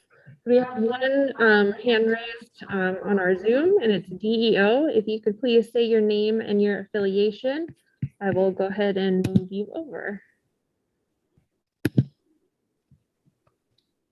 I mostly just want to give the feedback in this discussion that we can barely hear those in the room with the masks on. You need to virtually eat your mic so that we can hear you clearly. Those not in the room, but otherwise on Zoom, are much easier to hear. I'm sure you recognize my voice. So I don't need to get the name. So. Thank you, Mr. O'Brien. We appreciate your feedback. All right, so we all need to do better about speaking right into our mics. I want, if we brought that more in the middle too, do you think that would help? More in the middle of us, or not really? That's as far as it goes right now. Okay. Okay. So just let's all, is it better? Okay. We gotta figure something out because I can't lean over the entire meeting. So we're gonna need to like, give me a box. We can bring box. Totally, yeah, I'll bring a box next time. Okay. I am closing the hearing at 8:04. I closed the hearing before we discussed, right? Our past hearings haven't really been ones where we necessarily, the board would discuss. Is that right? Yeah. Okay. Okay. Is there anything like specific that is helpful for you guys from us right now as we move forward? Or do you want most of the discussion to happen at the next meeting? Like what's best for you guys, Angela and William? You know, I'll probably defer to Angela if there's anything she'll have the next presentation. Oh, sorry. I did it backwards. I unmuted on Zoom and not on the phone. I was going to say, I'll probably defer to Angela. I think there's been some good feedback today. I think it'll make a lot more sense too when we do the presentation on the demographer. I guess I'd say it just as far as on the public outreach side, if there's things that need to start being planned sooner than later, that would probably be helpful. know. But otherwise, I don't know if there's anything else Angela would like to hear.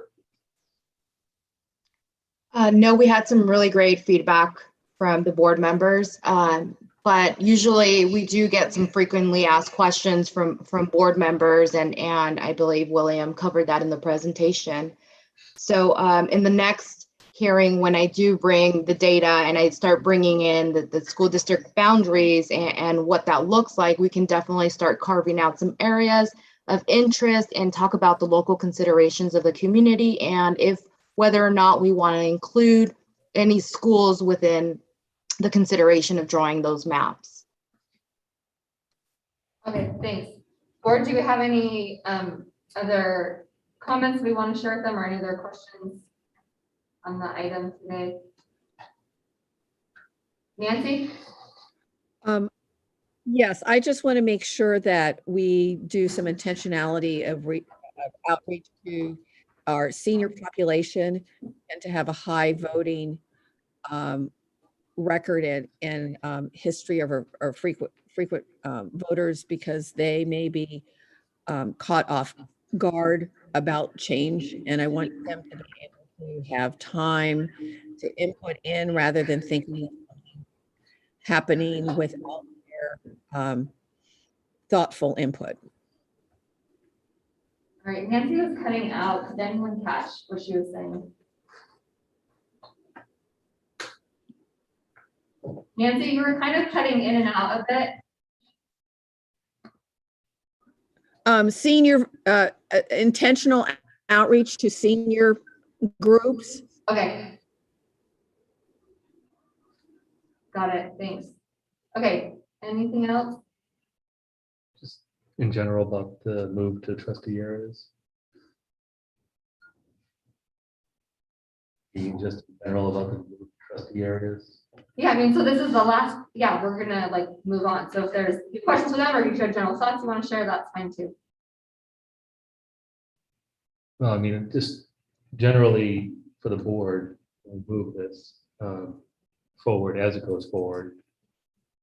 Move to trustee areas is going to change the dynamic of the board, and I want the board to make sure that we approach this and might revise the governing handbook for new norms, so that we don't have people just severely favoring and petitioning. It still should be approached as a bipartisan for the students approach to governance. And I do agree, reaching out to the community input. This is also a part where we're required to show leadership, because we know we know the communities that we're looking for to be better represented. And again, I think some of our process, what we've seen, sometimes some voices are heard loudest, and the ones that need to be heard the most are not. So as we get that, the public input, we need to keep that in mind too, that sometimes this is a moment where we step forward and make sure we get our representation right. Yeah, I think that's a good reminder, right? Because that is one of the main reasons we're wanting to do this, right? Is so that we get representation from things that we don't get to hear from as often. That's a good reminder. Thank you. All right, any other comments or questions? All right, thank you, William and Angela. Thank you also staff. I know lots of you have been involved with this process and will be moving forward. And it sounds like there's probably some interest to have at least one community like forum outreach in that window that William was talking about. Well, I was actually thinking more of like, not just a community forum or a couple of community forums, but I was thinking of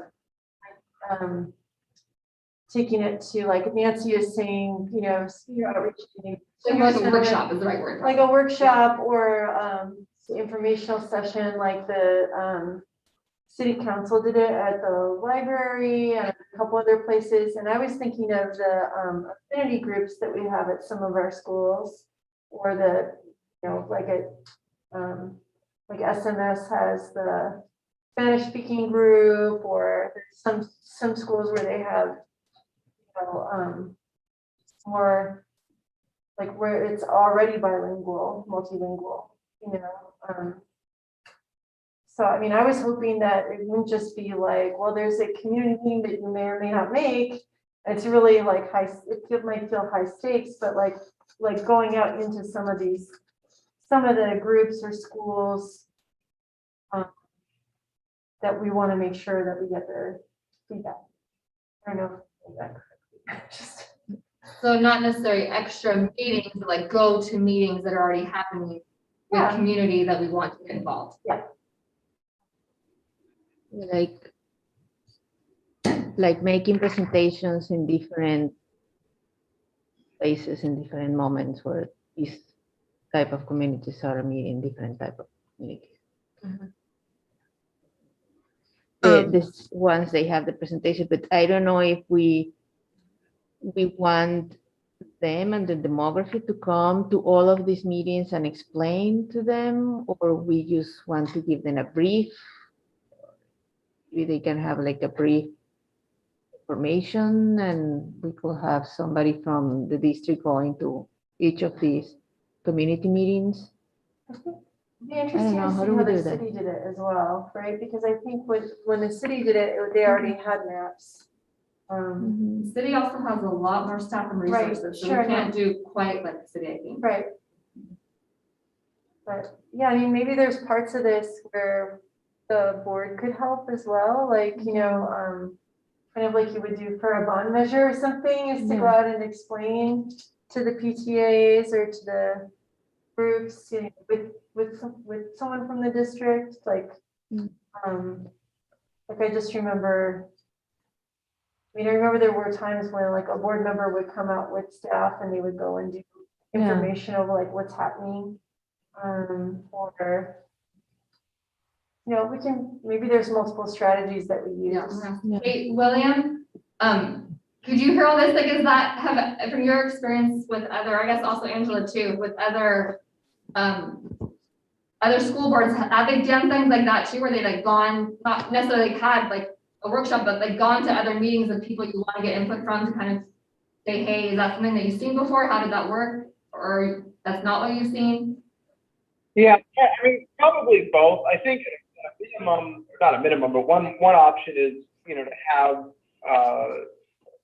like a one page or frequently asked questions, something like that, or staff that have information about it that can go out to those meetings and say, you know, this is something you should know about, and maybe try to funnel the input to happen at the sessions that are going to be happening instead of trying to gather input at, you know, 30 meetings. It's going to be kind of difficult, but at least making people, I think the primary thing is making people aware that it's happening, what the change means, and that if they want to have input on what the areas look like, that process is going on now, and there's ways to do that.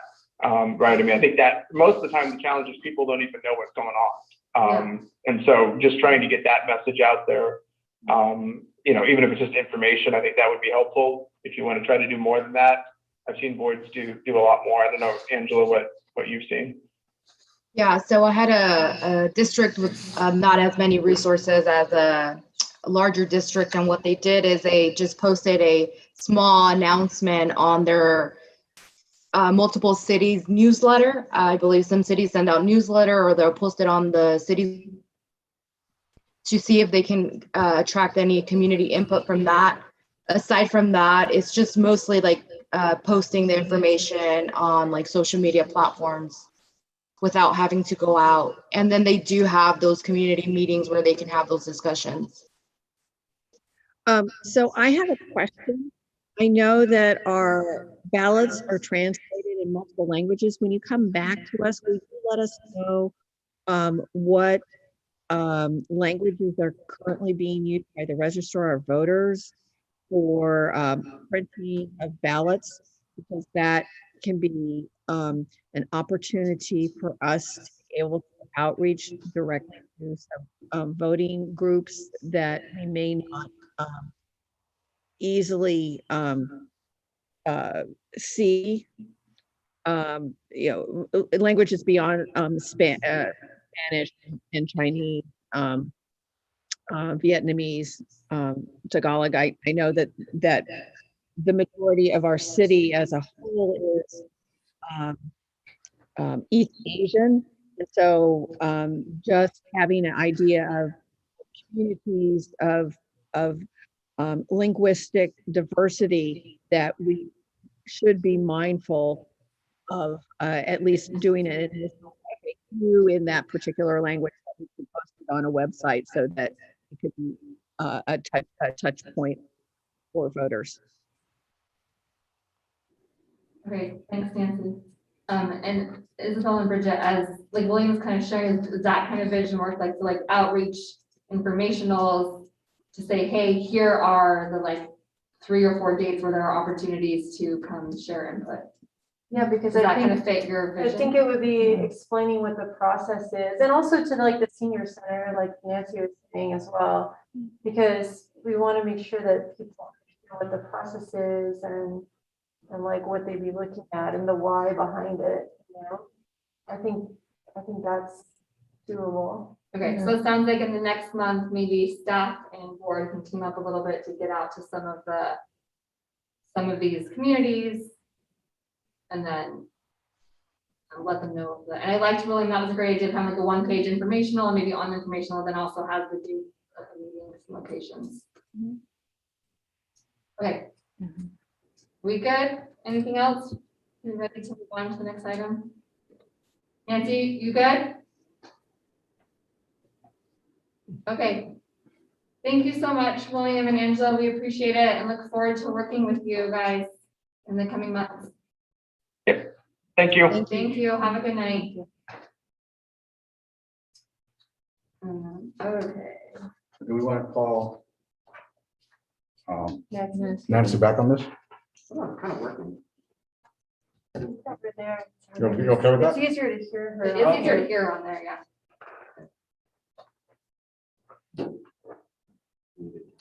I don't know. I was trying to get the link, Zoom link here, but well, now it's too late. But I don't know if We it would don't be have- good for us to have it too. Huh? We don't have a Zoom link for us on the thing. No, not to be a participant, she's saying. To So, I mean, to be a, see, not to a be- presenter. Yeah, yeah, You could look at it, right? yeah. No, I was looking for it. I couldn't find it. Yeah, it'd be on the agenda. At the top of the agenda. Ah. It should, but I can't find it. It'd be the email agenda. So Nancy just gotta read her off. Like the sound on it. It is. Well, no, she has to mute herself and then she has to turn her volume on her computer off. I was looking at the mail one. Because she had it on earlier, right? You gotta turn it off. It's stream video, that one? Yeah. that's All right, Nancy, can you hear us? I can hear Did it hang up? Okay. for translation purposes, because we're going to end up having this recording that I just feel like they're like, I don't know. We should just go, I think we should just go for this little, like, rock star things, just go to the earpiece and stuff.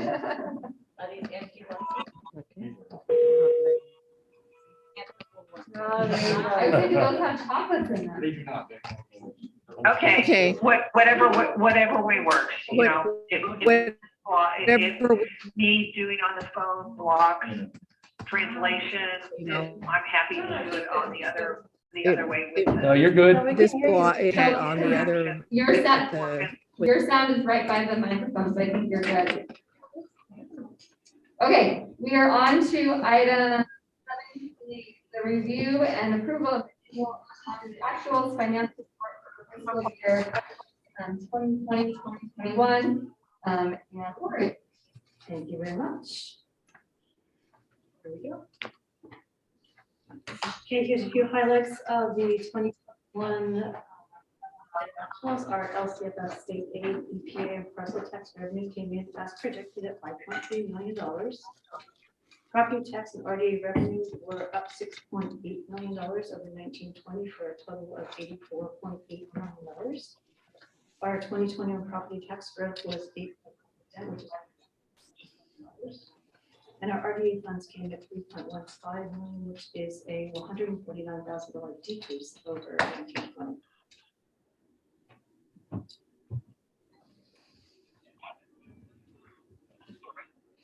Okay. There we go. So in 2021, we received $6.3 of one-time CARES Act and COVID relief funds. The expenditures included salaries and benefits for care educators, social workers, nurses, coaches, as well as the food service summer sewing benefits, devices, hotspots, electrostatic sprayers, and contracted services for therapy, software license, and KOS support. Expenditures in 2021 increased to $103.7 million, which is a $274 million increase over 1920.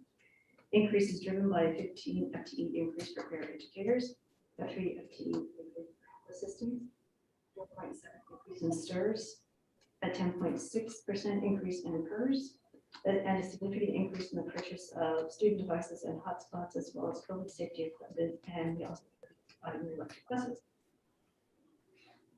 The additional, excuse me, contributions and transfers that decreased $139,000 over 1920. The additional support for student nutrition decreased by $122,000 over 1920. Additional support for state preschool also decreased by $96,000. Our contributions to the routine maintenance fund from the unrestricted general fund increased by $41,000. Our total special education contribution was $13.8 million, which is a $223,000 decrease over 1920. And we had a $262,000 increase in our staff computer refresh program. This is a fun point.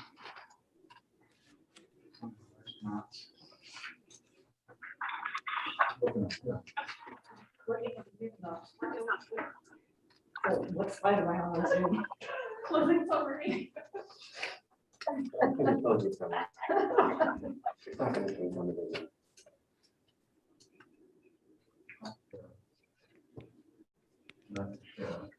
I say we have it right now. On to the 21-22 revised budget highlights. 2021 22 revised budget. revised budget, okay. Okay, next one. Yes. Shall we move on? Yeah. Okay, based on current projections, our property tax revenue is expected to increase 6% over 2021. It's a total projected increase of $4.6 million. LCFF state aid, EPA, and parcel tax revenues are projected in line with the 2021 number of $5.2 million. The 21-22 budget includes one-time CARES Act funding for the elementary and secondary emergency relief fund, the governor's emergency education fund, and AB 86 funding. The planned expenditures for salaries and benefits, as well as food service, summer salaries and benefits, software license contracted services, air scrubbers, additional school site outdoor seating, and student devices. Based on our current information, our charter school property tax payments are projected at the 2021 level at $800,000.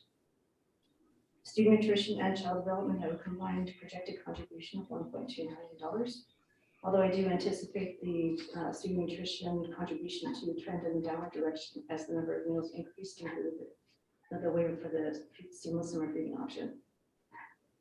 Based on current revenue and expenditure projections, the contribution for special education projected at $15.1 million, which is approximately a $1.4 million increase over the adoption budget. And all negotiated salary schedule increases as well as STIRS and PERS increases are included in the budget.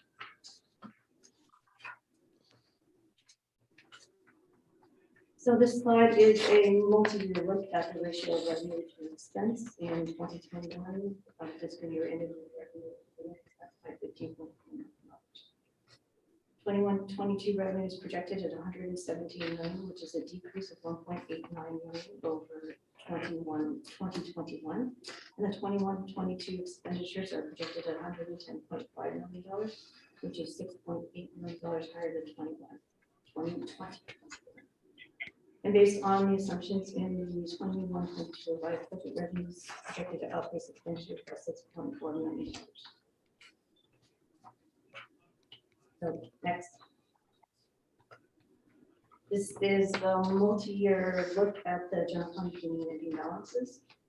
The general fund ending balance increased significantly in 2021 and is projected to increase again in 21-22.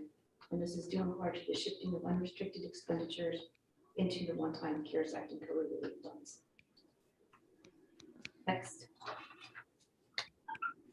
This is a multi-year look at our unrestricted reserve, which is a combination of the unrestricted general fund and the special reserve fund 17.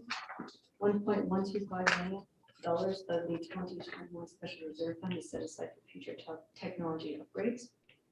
$2.7 million of the 2021 restricted balance is set aside for site and department carryover revolving cash in stores. So our available unrestricted reserves in 2021 are $33.2 million. In 21-22, $1.5 million of the special reserve fund is set aside for future technology upgrades, and $2.7 million of the set aside for site department carryover revolving cash in stores. So the projected reserves at 21-22 is $40.7 million. So finally, just to quickly recap 2021, our unrestricted general fund ending balance is $23.4 million. Special reserve fund ending balance is $13.7 million for a total unrestricted reserve of $35.7 million. Multi-year projections have positive ending balances and we will continue to be funded as a basic aid district.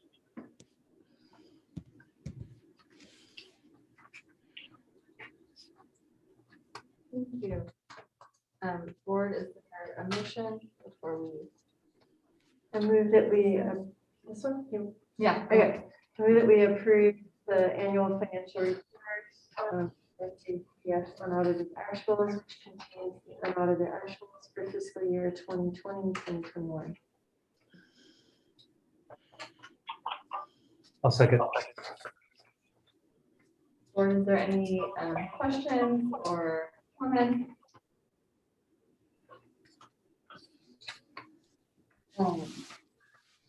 I just, I'm excited. I think one of my questions is like our have so much money, right? I know a lot of it's just like one-time funding, but that's one of my questions. And I decided to see impact review that staff can kind of be looking at ways we can spend that, or how we use that. So it's exciting that we have a little bit extra as opposed to having to be cutting things. Yeah. All right, any other, Nancy, any questions or comments? No. Okay, thank you.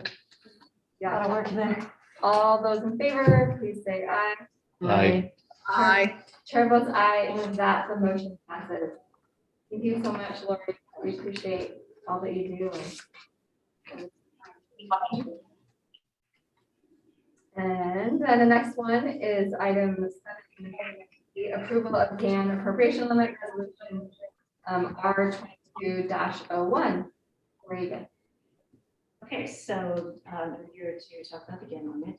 This is an annual requirement that the state, it's part of the state constitution. So the GAN plan to constrain state and local spending year over year by comparing expenditures to inflation and ADA changes. So because of our robust property tax growth, we have exceeded our GAN limit for 2021. So our increase is $3,876,097.49, which I will submit to the state, and this will become part of the calculation for the 21-22 GAN calculation.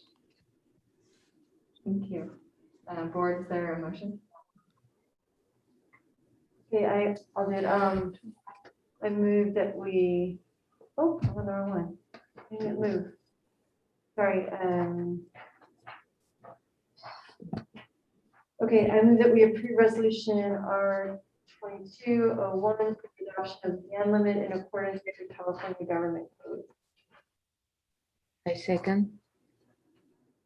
All right, any questions or comments? I remember when, like that first year, I was like, what is this? And I remember like meeting with you, right? And I was like, this is, if we don't, if it's silly, we should get rid of it. But it, like, it would take more work in the legislature. Like, it's easier to just like go through this little process than this was adopted by trying to get the legislature to change the thing that doesn't need to be there. But I remember that, like, I'm trying to understand it and figuring that out. Did you have a comment? I was just gonna say that, because of the budget surplus, they were saying that this is happening all over, even when in places that it wasn't happening before, and that other people are having to go through this. Oh, so then they're all probably, we do it every year, but they're probably like, what is this? Why do we have to do They're this? excited. Yeah. All right, all those in favor, please say aye. Aye. Aye. Chair votes aye, and with that, the motion passes. Thank you. Thank you so much. All right, we are on to review and discussion board. Do we need to do a break? Or are we going through and just doing a break before we go to closed session? I'm fading out. I need to call at midnight the absolute positive because I have to get up and be functional at 7 a.m. in a business meeting Yeah. tomorrow. Okay, great. So let's just go through and then we'll take our break. Before closed session. Okay, so we are on to our review and discussion. So 8A, this discussion on board meeting public participation. Mike, you want to kind of start with that? It's kind of a discussion for us. Yeah, it's really a discussion for the board. A couple of members asked to talk about this. I shared with you the legal opinion from William Tunick, who was actually with us a little bit earlier. And so I think the question before us is what to do after September 30th. And that's assuming that the law isn't extended or changed that allows for meetings to be held remotely. So I would say that I think it was wise of us to start having meetings in person because as you can see, there's a lot of technology just to make it happen now. And we're a little bit better this time, actually a lot better this time than we were last time, and we'll keep getting better. Regarding the question of remote public comment, we had one earlier, which is great, Mr. O'Brien. The law is, I would suggest, and this is based on my reading of this, you can interpret it as just as well as I can. It seems that the law is more or less silent about that, like if the law didn't anticipate this circumstance. So, Mr. Tunick's opinion at the end is it's not likely that we would be challenged for allowing public comment remotely, but the law doesn't really explicitly allow it either. And there may be some things that we would need to do. Well, again, that is absent change in legislation, which I kind of think at some point is likely, but I'll stop. There's AB 339 that's going through right now. I sent out the informational, sorry, I sent out the information to the board. 339 is it's a bill and it's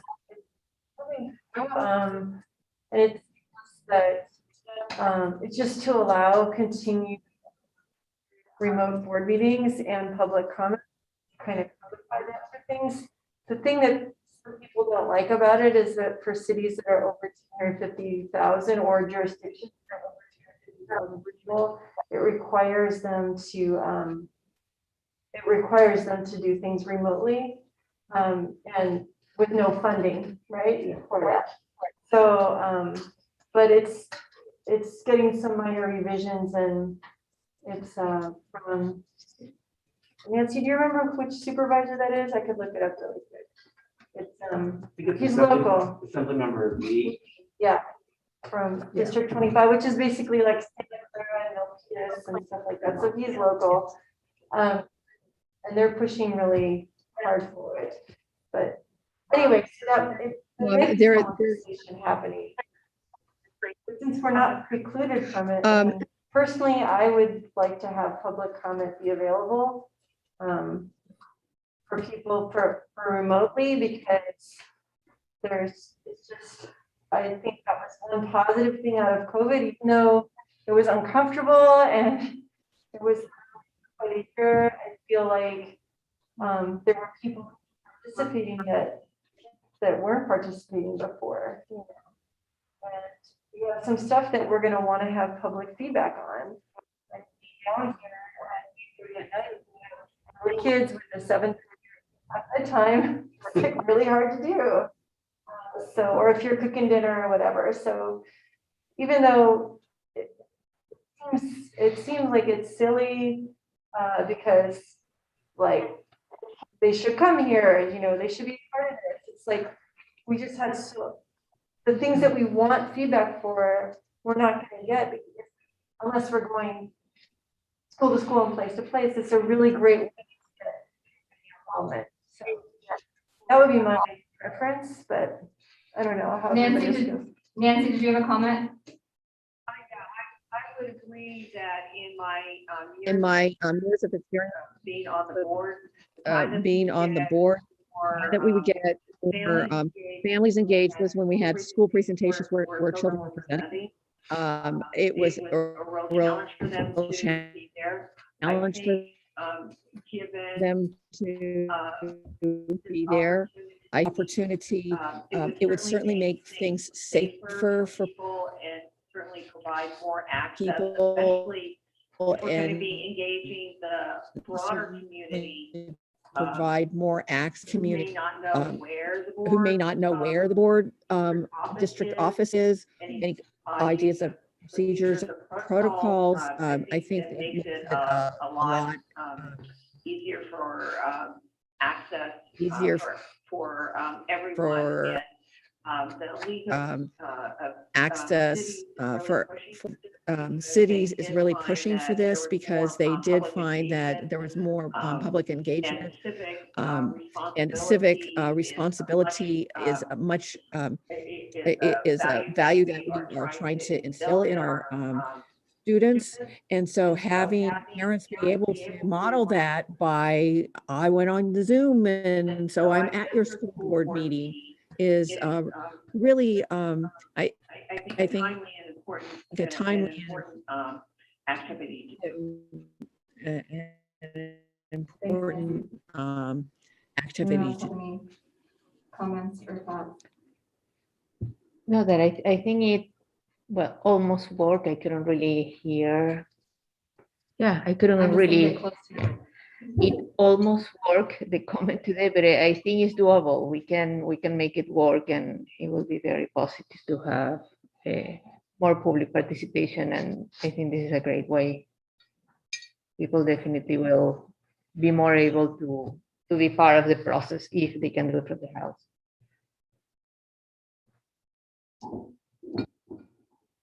So I guess I'll be the devil's advocate. If you were to ask me this about 3 or 4 years ago, I would say, yeah, right on. And I'm trying to I find myself, I wonder, when did voice become only speaking? Since I've been on the board, I've actually seen more voice opportunities to the board than ever before, to a point where we have petitions that are submitted to the board from people who are in Arkansas. I mean, I didn't want to bring this up in the time of COVID because we had a lot of other complications. What's to stop people not in our district from taking over our board meetings and these comments? I think one thing that we've learned the last year and a half is I'm actually wondering, I think back on these conversations, the definition of uncomfortable, I'm used to uncomfortable conversations when it pushes you sort of ideology-wise, a little discomfort. But all out attacks is not uncomfortable, and that's not something I will abide by. I also wonder when we have the rule, I mean, now that we're going to say, we need to go in there, we need to allow them to speak from their bedrooms to have a voice, which I can understand. I understand that argument. But how about email? This board rarely comes up with a decision that, I mean, we have review and discussion. Next meeting, we have review and action. And then sometimes we table it until the next meeting when we actually want to get more public feedback. We have surveys, we have polls, we have emails, we have phone calls. I've been stopped in grocery stores for conversations. We go to the schools. And now we also have that rule of 20 minutes per subject, which none of us enjoy having to cut people off. I don't enjoy it. But when's the conversation going to be that now we shouldn't have limited arguments or the discussions? We should allow anybody to say anything they want for as long as they want and hear all the voices. I mean, I think we've all felt that pressure too. I just really get concerned by this emphasis on voice has to be speaking. There is a lot of voice capability. It's kind of like the people, it's kind of like the constituency that comes to us, even though we've had something on the items for 2 meetings, 3 meetings, surveys, polls, but they're telling us, we're not reaching out to you. You're not doing this enough. I mean, it's a little bit, coming out of this, having this conversation after coming out a year and a half of, I don't know how many, and I'm not going to use the word uncomfortable, just disastrous meetings of being attacked. And there's nothing wrong. I mean, there's nothing preventing us or protecting us from getting verbally attacked when they come at to us either. But I think the one dynamic that I think being on screen and talking to us from your home that is lost when we require people to come down here and talk to us, empathy. When you're meeting me eye to eye, you're not going to talk to me the same way that some of those people talk to us on the screen. And I think that's a big dynamic that was missing throughout last year and a half, lack of empathy. Okay, Thanks for sharing, Jeff. I just want to say, Jeff, okay, I just want to say, Jeff, I just want to say, I just want to say that I know it's weird, but that's it's very strange to talk like this. But I really feel you. I mean, really feel a lot of empathy for you right now because, we were talking in another meeting with some other school board members and with a PACER that they're actually, I think CSBA is going to be, Nancy, you were in that meeting, right? Was that in the budget action or was that in the SCCSBA? I think you were there, but they were talking, they really wanted to have an education or a thing. The CSBA wants to update the civility policy and they want to have like something for board members to talk about, just kind of to help people as they're going back to the boardroom. Because people are kind of shell shocked from last year. School board members all over the country are getting a lot of, political stuff that isn't even related to what we're trying to do in our meeting. And it's just, it's hard right now. But like for me, like what I was thinking about was there were a couple of meetings when one of the students that I volunteered in the classroom, his mom was able to dial in. I think she thanked us. She asked us for stuff one time and she was able to participate and talk about her feelings about what was going on at the school. And it's like she had 4 kids and just the idea that Zoom is having the, we can have the translation, and she could participate in a meeting where I know it'd just be almost impossible for her to get us back, and so, and I'm hoping, just hoping that even though this year is hard and there'll be other issues that come up, it won't be like last year. I'm hopeful. Well, I'm also, the passion is coming from me and the irritant is coming from me. And I do have some logistical concerns, as well as, I do not, I hate saying this, but if someone from Connecticut wants to write down here and visit to say their word, that's great. I will hear them in the board meeting. I do not want to hear them streaming in. It isn't interesting, yeah. And the other thing is this whole idea that just because you're speaking to the board increases civic participation. No, that's the other thing that's been irritating me the last year and a half. Civic engagement is increased by, so it should be a deeper conversation and deeper actions. Word of mouth is not enough. And for us to basically state that speaking at a board meeting is being civically engaged is shallow. I mean, how many board elections have gone by unopposed? I mean, how many, there's just so many deeper levels of contribution. Our PTO, PTAs, understaffed, under-resourced.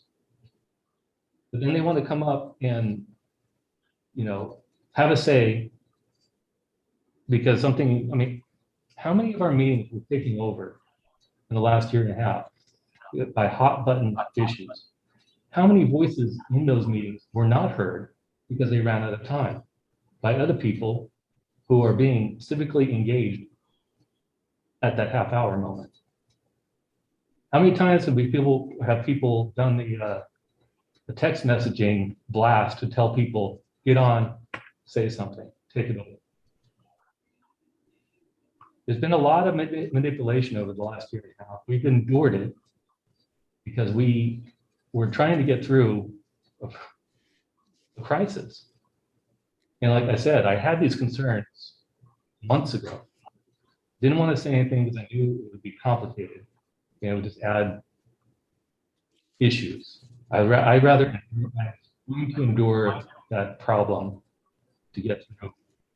And I think when we talked about a lot of boards, there's a lot of board meetings, a lot of school boards that are actually, when they've gone back in person, they're no longer streaming live.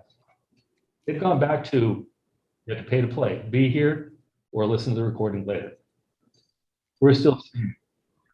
And I don't mind that at all. I think that does increase the engagement.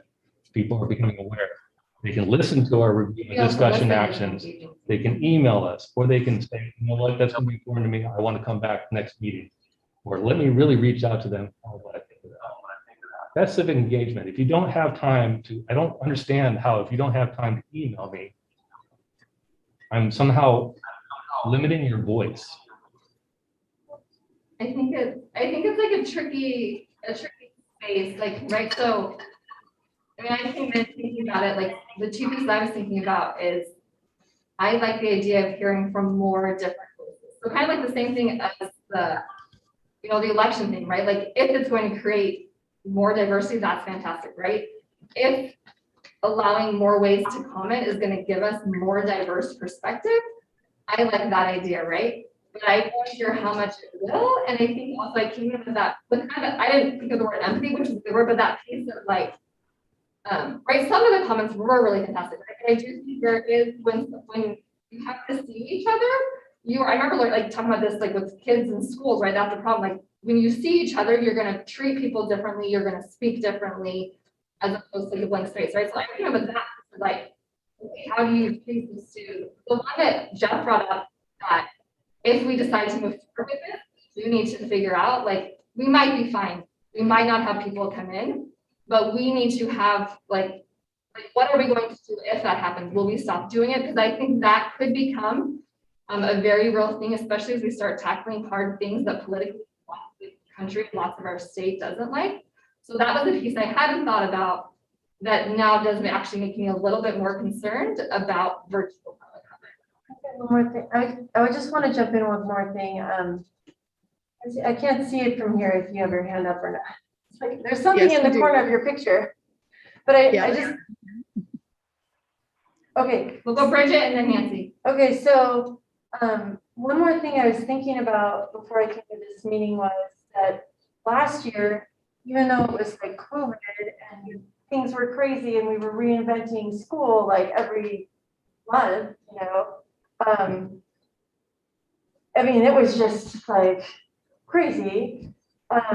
We didn't have a lot of staff involved, and giving multiple, you know, perspectives, like people who were teachers and people who were paraeducators and whatever. Our staff meeting for the people who like in, you know, there are staff members in the room here. I am so grateful that you're here, right? But like, and I'm sure you're going to be coming to work tomorrow morning, but to ask like teachers and custodians and parents to do that, they do want to like listen. They may have something to say.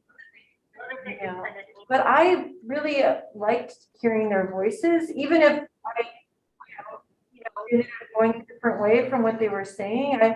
I felt like that was a valuable part of the conversation, and I felt like we said to them, hey, we value your opinion, you know, we appreciate you feel safe enough to talk to us about this.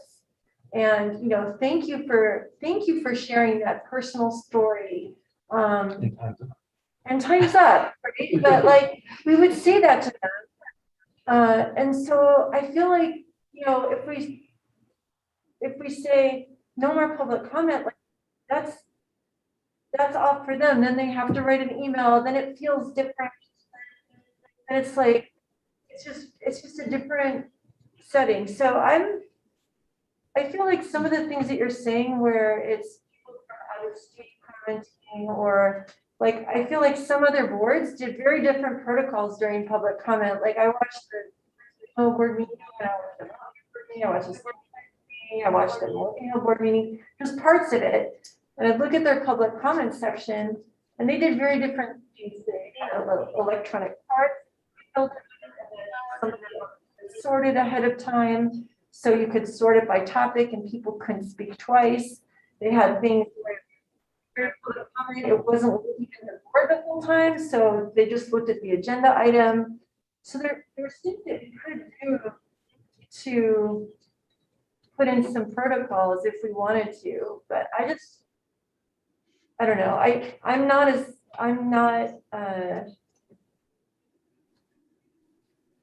I'm interested in it. Yeah. All right, Nancy. Okay, so I appreciate Jeff, you sharing the feelings that I think we all felt about the overwhelm of public comment at the beginning and different times. And I think it's a point of continuing education that we need to do. I think that the public can become more informed about our processes and understand what happens, and maybe visually creating something not only static on a website, but hi, here's what happens when you come to talk to the board. How does your voice get heard? And make it a point of education, and talk about, you know, that deeper conversation that really has meaning and context, and invite those opportunities as well.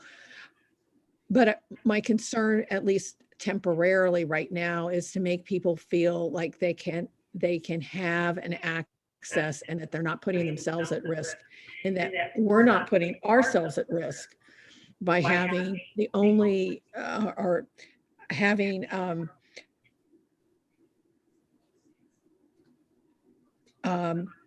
people who are angry and upset feeling like they have to be at a board meeting because that's the only way they feel that they can have their voice heard.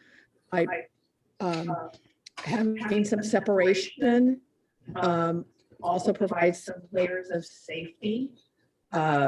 I think that CSBA is really going to be talking and digging in more about talking about best practices and protocols that can help guide those individuals and set expectations within your community differently.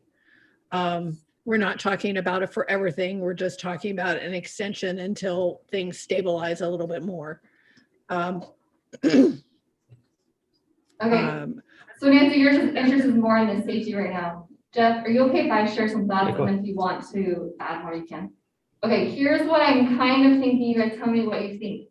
That we maybe say like temporarily, like right now, that is temporarily we will allow public comment because of the pandemic and safety. And during that process, we will put on the agenda again to talk about it more. I think if we are going to make it more permanent, there are for sure, right? Like I had some concerns too. Jeff brought up some other concerns I think are very important. So if we make this a temporary thing right now because of COVID, and then we'll discuss more like, is this something that we actually are going to continue in our practice? And if we are, how are we going to do it and make our, right, that like address these things? Does that work for everybody? So like the school year, or like if the pandemic is miraculously lifted at any moment, then we would revisit it. Yeah. And so I think for sure through winter, right? And then. I mean, I have Jeff concerns, and I think he has a point in many things. Yeah, I heard his points, and I think a lot of them make sense. But I do appreciate also that a lot of teachers and the janitor, a lot of people were able to participate in meetings about topics that were on the internet. Now,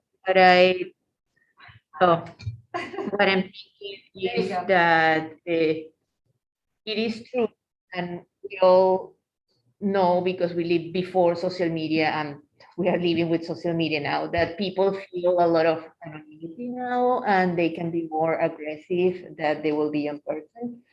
And maybe there is a way that we can work with that, even though it is online, maybe. I don't know why we don't put them in video, for example, or maybe why we don't say like, well, how this meeting is part of your issue. Like, I am part of the district because my son is in so-and-so school, or I am a teacher, or I'm like, how are you part of the community and you actually need to be in video? I don't know if there are other things that we could do to make the people feel more accountable to comment to us in a way. So we don't have somebody trying to pressure us from far away, but it's a problem that has nothing to do with them. I don't know, like we could check how other countries, as you say, or other cities are doing, or if there is a way to treat that problem. But yeah, there is people, when they feel like they are anonymous or they are online, they tend to, be very respectful and civil. Well, I have an idea. I have an idea. I want to clarify that again, 3 years ago, ideally, I'm always a proponent for student voice, increasing student voice, community voice, as well as student voice, and community involvement. I see, after the last year and a half, I see anybody who wants to run for school board as a special kind of idiot. I mean, I wouldn't want to take that verbal abuse. I've been called all kinds of names and I don't care. I think it could be a special kind of something lately. And after the last year and a half, I'm trying to figure out why. And if I don't know what we encountered, what we experienced after the last, our recent experience, how that would encourage people to run. I mean, again, what I was saying at one point in the meeting, that everybody has the right to say any of that stuff. That's one of the burdens that we have. And you can put all kinds of civility codes and practices and education that still I agree with it. And I didn't mind it. It got a little overwhelming. But ultimately I still agree with all of it. But I'm just really concerned that we're creating, I mean, I know everybody's saying, just for COVID. No.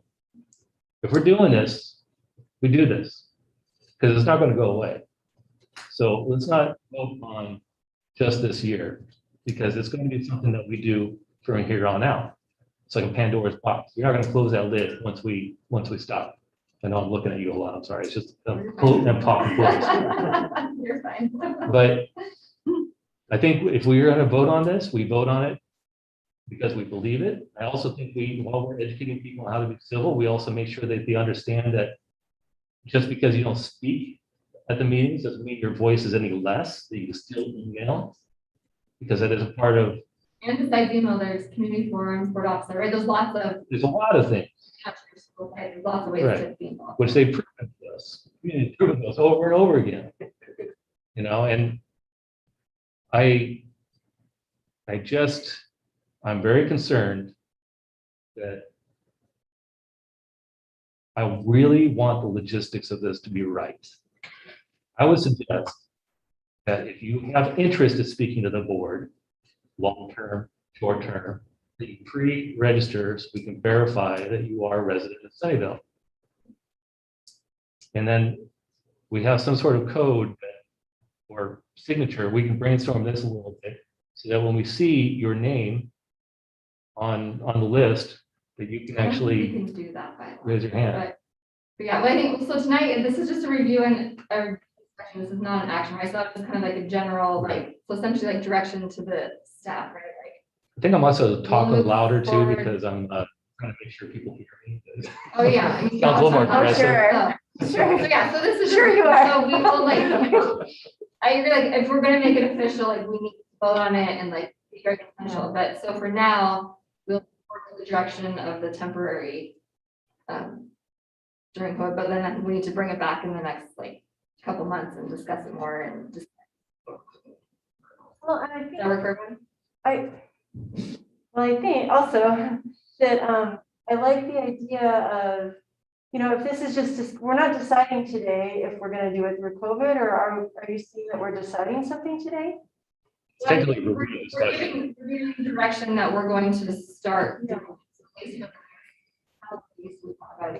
I think that there are, I mean, I know that for a fact that there are ways that some districts have been doing cards, and so like the cutoff time is a certain point in time of the day for them to be able to be on that night. So it's not like people are instantly calling in, like, I can't remember which district it was, but it was one of the districts last year. So I think that there is a way to do it. And, you know, we could look at what the city is doing. And, you know, they have both live in person and remote. Okay, so do we want to just move forward and work on stuff, or do we not want to start it until we have very clear protocols in place? Well, first step is make sure we have the technology in place to do it. Because that's the other thing I think we learned from our first meeting that our population has no tolerance for any kind of lack of technology support. You know, I go back to that first meeting when we encountered a population larger than I've ever seen in 17 years in the school district, and we kept talking about how we live in Silicon Valley, you guys suck. You know, I mean, there is a certain amount of customer service, I get it, but I'm just, and I know, I am so disappointed in a lot of our community members with the lack of resiliency that they show through this and empathy at each other as well. That's why I am a little concerned about opening this up, because you can't go to the trouble. I know a lot of people say that, you know, I understand it. I'm a parent. I work full time. This is not easy for me to balance this out as well as I demonstrated tonight, being a little late and missed one of my obligations. And I've been doing this for a long time. It is a sacrifice. And for 17 years so far, if I had an issue that was important to me, you know, I don't want to be totally, I know that some people have different circumstances than me, but I mean, again, if you can't make it here, we have other ways that we listen. And I'm just having a hard time getting my head around this. I don't want to see, you know, like I said, I'm here every meeting. I don't want to see these meetings end up going to 11 or 12, because like I said, with the cases that I've heard tonight, I'm wondering when the 20-minute cap for our topics is going to end up being removed because we're not listening to enough voices. Okay, so let's do, I think we want to get the rest of our stuff tonight. I know Nancy needs to go soon. So do we want to, let's just like quick, like, do we want to just start it and then we will work out protocols, or do we not want to start until we have firm protocols? I want to start. Okay. I know Jeff would prefer protocols first. I think I prefer the protocol first. Okay, Nancy? So I don't think it's an either or, I think it's an and. Well, it is an either or because we don't have time tonight and it's not an agendized item. So it is a little bit like, are we starting next month, next meeting and allowing it before we have protocols in place? So what I'm saying is that we can direct staff to start with the infrastructure of our technology and getting some infrastructure best practices of what other districts are doing so that we can move forward with more intentionality and provide some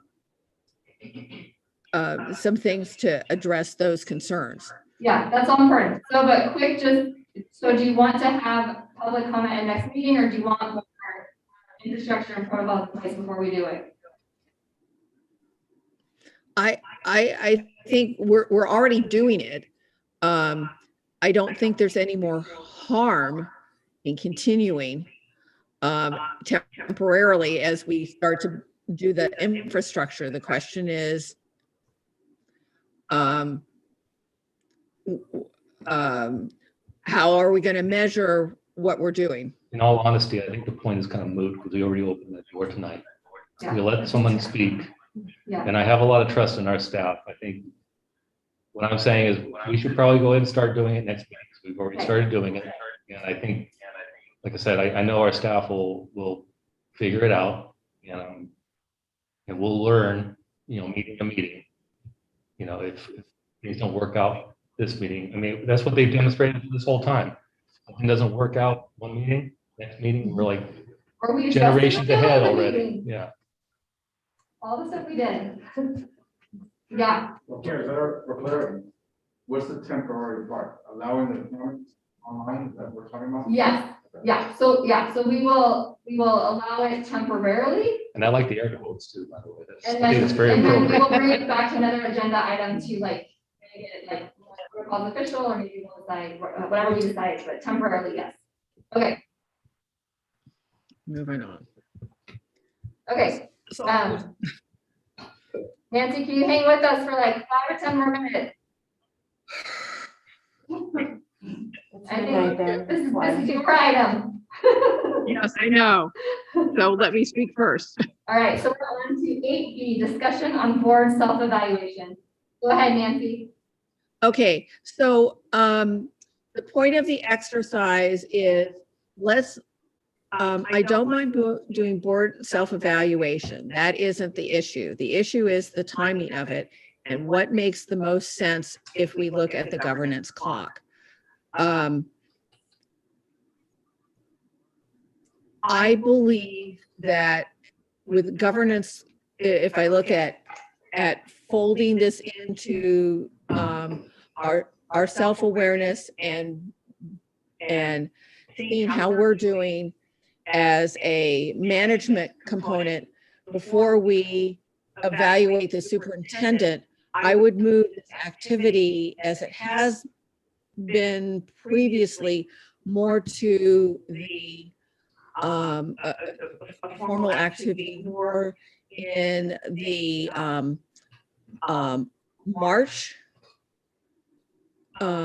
February-March timeframe.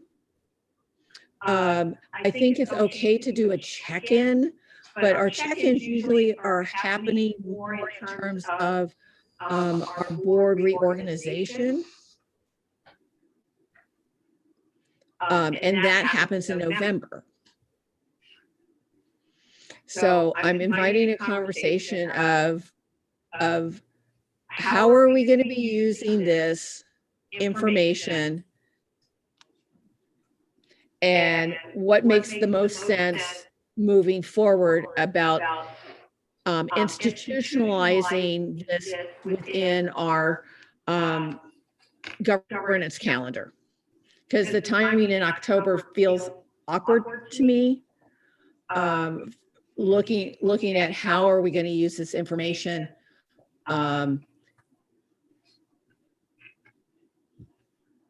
in moving forward, other than self-discovery. If we're doing a trial of looking at a tool, I'm okay with this, but I'm looking bigger about are we going to be able to think about doing this again in March when it may be more relevant? The information may be more relevant. So that's the reason why I'm asking the question. All right, thanks, Nancy. Any of you guys have any thoughts or comments? My understanding was this was gonna be a change this year to try to do this more in line with the CSBA recommended thing that was in Masters in Governance that in the HR thing that had to do with the, were we moving it forward? That for a timeline reason? doesn't have the board self-evaluation on it. No, but I thought that's what we wanted to have it to now before we got into the superintendent stuff. Because it's pretty. Yeah, I mean, so I think there's a couple pieces. I mean, so like moving forward, if we want to have it at the March timeline, that's too late. So my biggest thing for I think wanting to do it now is the last time we did it was 2018. That was a really long time ago. And so I think doing it, like waiting even longer, like last year, we didn't do it because COVID stuff happened. Right? So we did like a little check-in thing at the end of each year. And then the spring, we weren't able to regularly. So I feel like our most important job as board members is superintendent. And then our next most important job is to make sure that we're working well together. And I think one of the best ways to do that is through board self-evaluation. So for me, I feel like this is a piece that I write is like an important piece that should happen. I think it would be, right, I mean, so I haven't had, like, so maybe for years there was a cycle in the district where it happened in March and that felt, that's why it feels weird for Nancy, right? Like that is my 44.5 years on, that hasn't been, right? So I don't have that structure in place. And so I actually like I don't like character when we do, but I kind of like this idea of like, we went through a whole cycle. This is usually a quieter time of the year. Let's like do an evaluation. And then I feel like it moves well into, then as the new president comes on, the new president then has like this information of like, when they plan out the board, like developments for the year, like, oh, hey, here's the stuff in the evaluation. These are things that we should, so for me, it actually does feel like a good timing of the process. And the piece of we haven't done it in 3.5 years. So I would invite that November would be a better time to do that when we're talking about board, do the evaluation, but get the feedback in November when we're doing our board reorganization and looking at our strengths and our weaknesses as a board when we're choosing who's going to be moving forward in leadership and to your point, have the knowledge about as a board president, what do you need to do moving forward? It would also be an opportunity for a good exit interview for giving feedback about your experiences as you leave the board. So I'm not saying not do it, but it makes more sense to me to do this in align it in a November timeframe rather than October timeframe if we're trying to do instituting it. That's. Well, one thought is that for me, the difference between October and November is not that great. Like, I mean, it's going to be a blink of the eye. And there's so much going on that for me, if it fits into the calendar, like I'm willing to try it this way.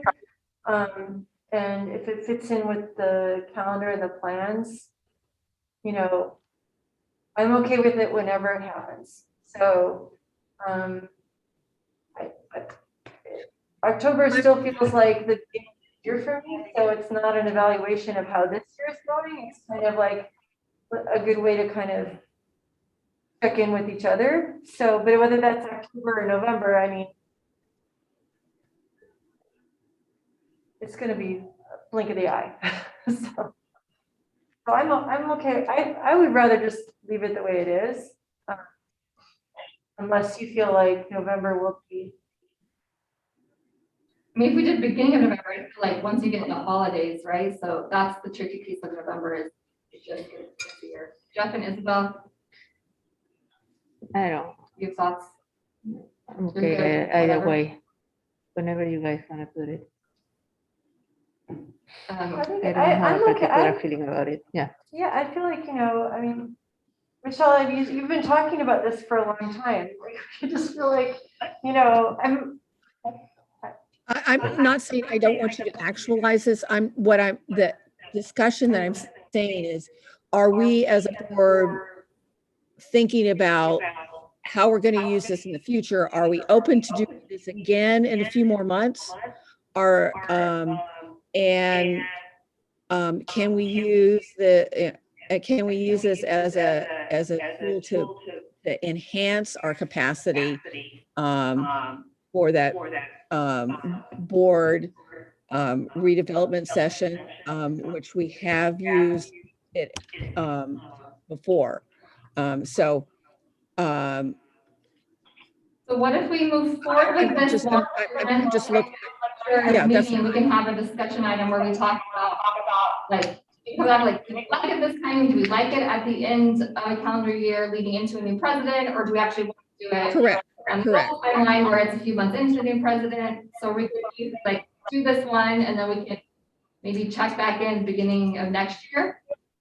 Plus, like we might get out of this board development, like, hey, we want to do more, committee work, or we want to do more, we want to be more efficient in this way. And then that way, as you go into the assignments, you can say, yeah, we're going to do it.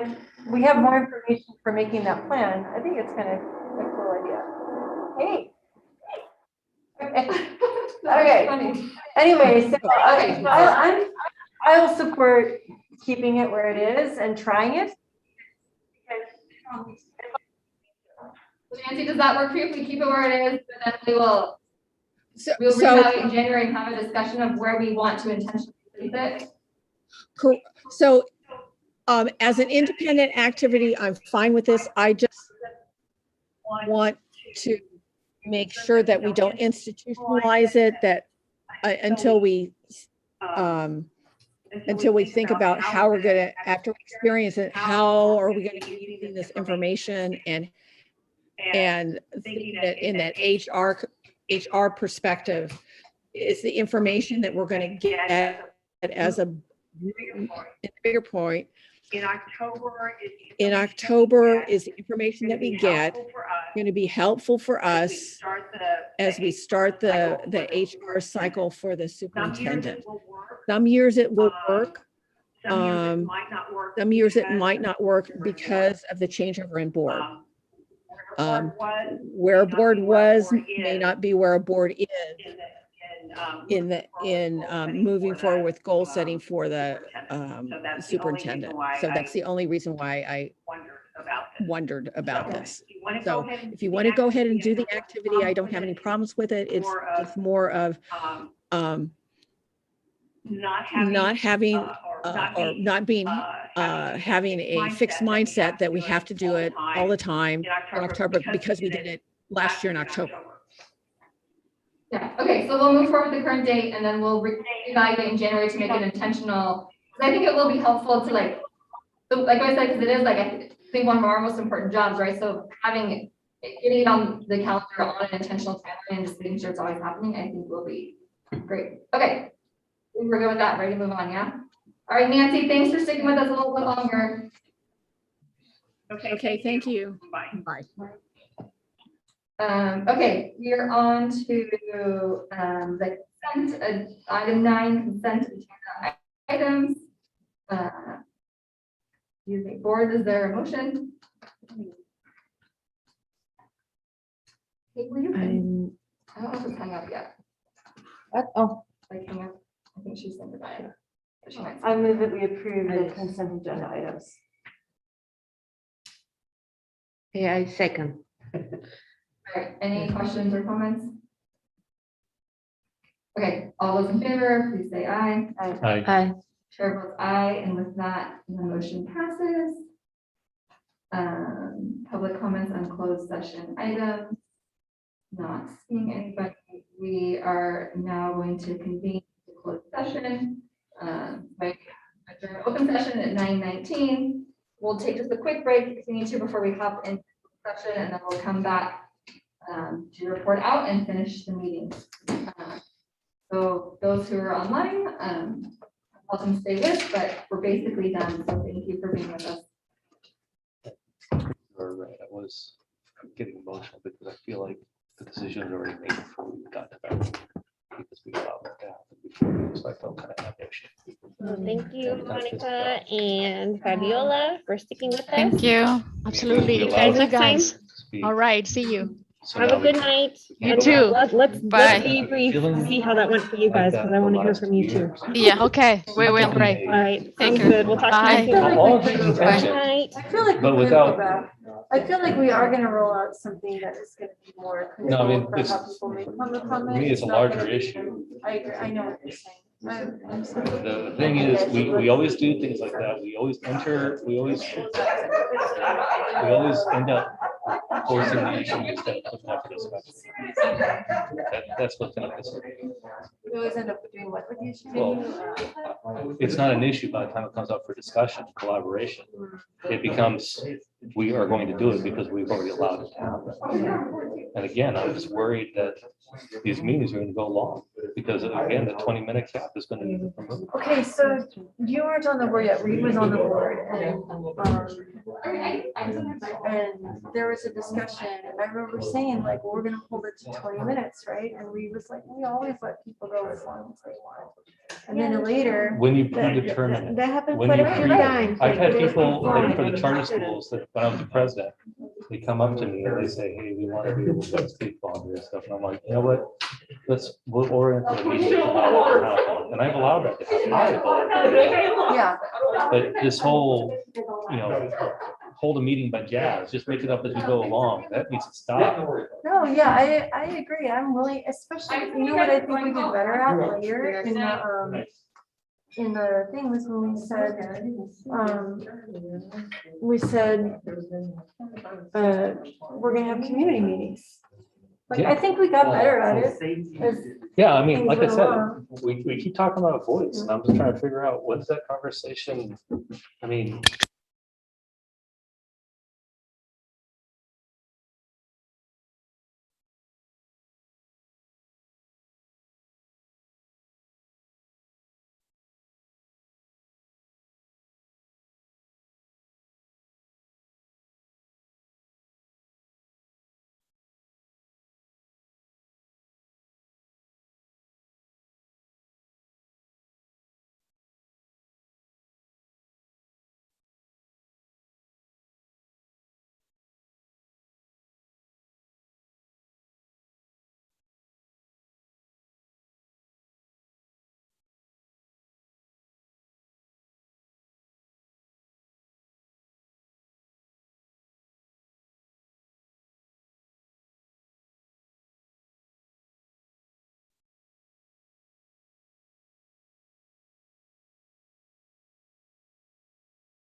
scammed more often by those vendors, by all kinds of vendors.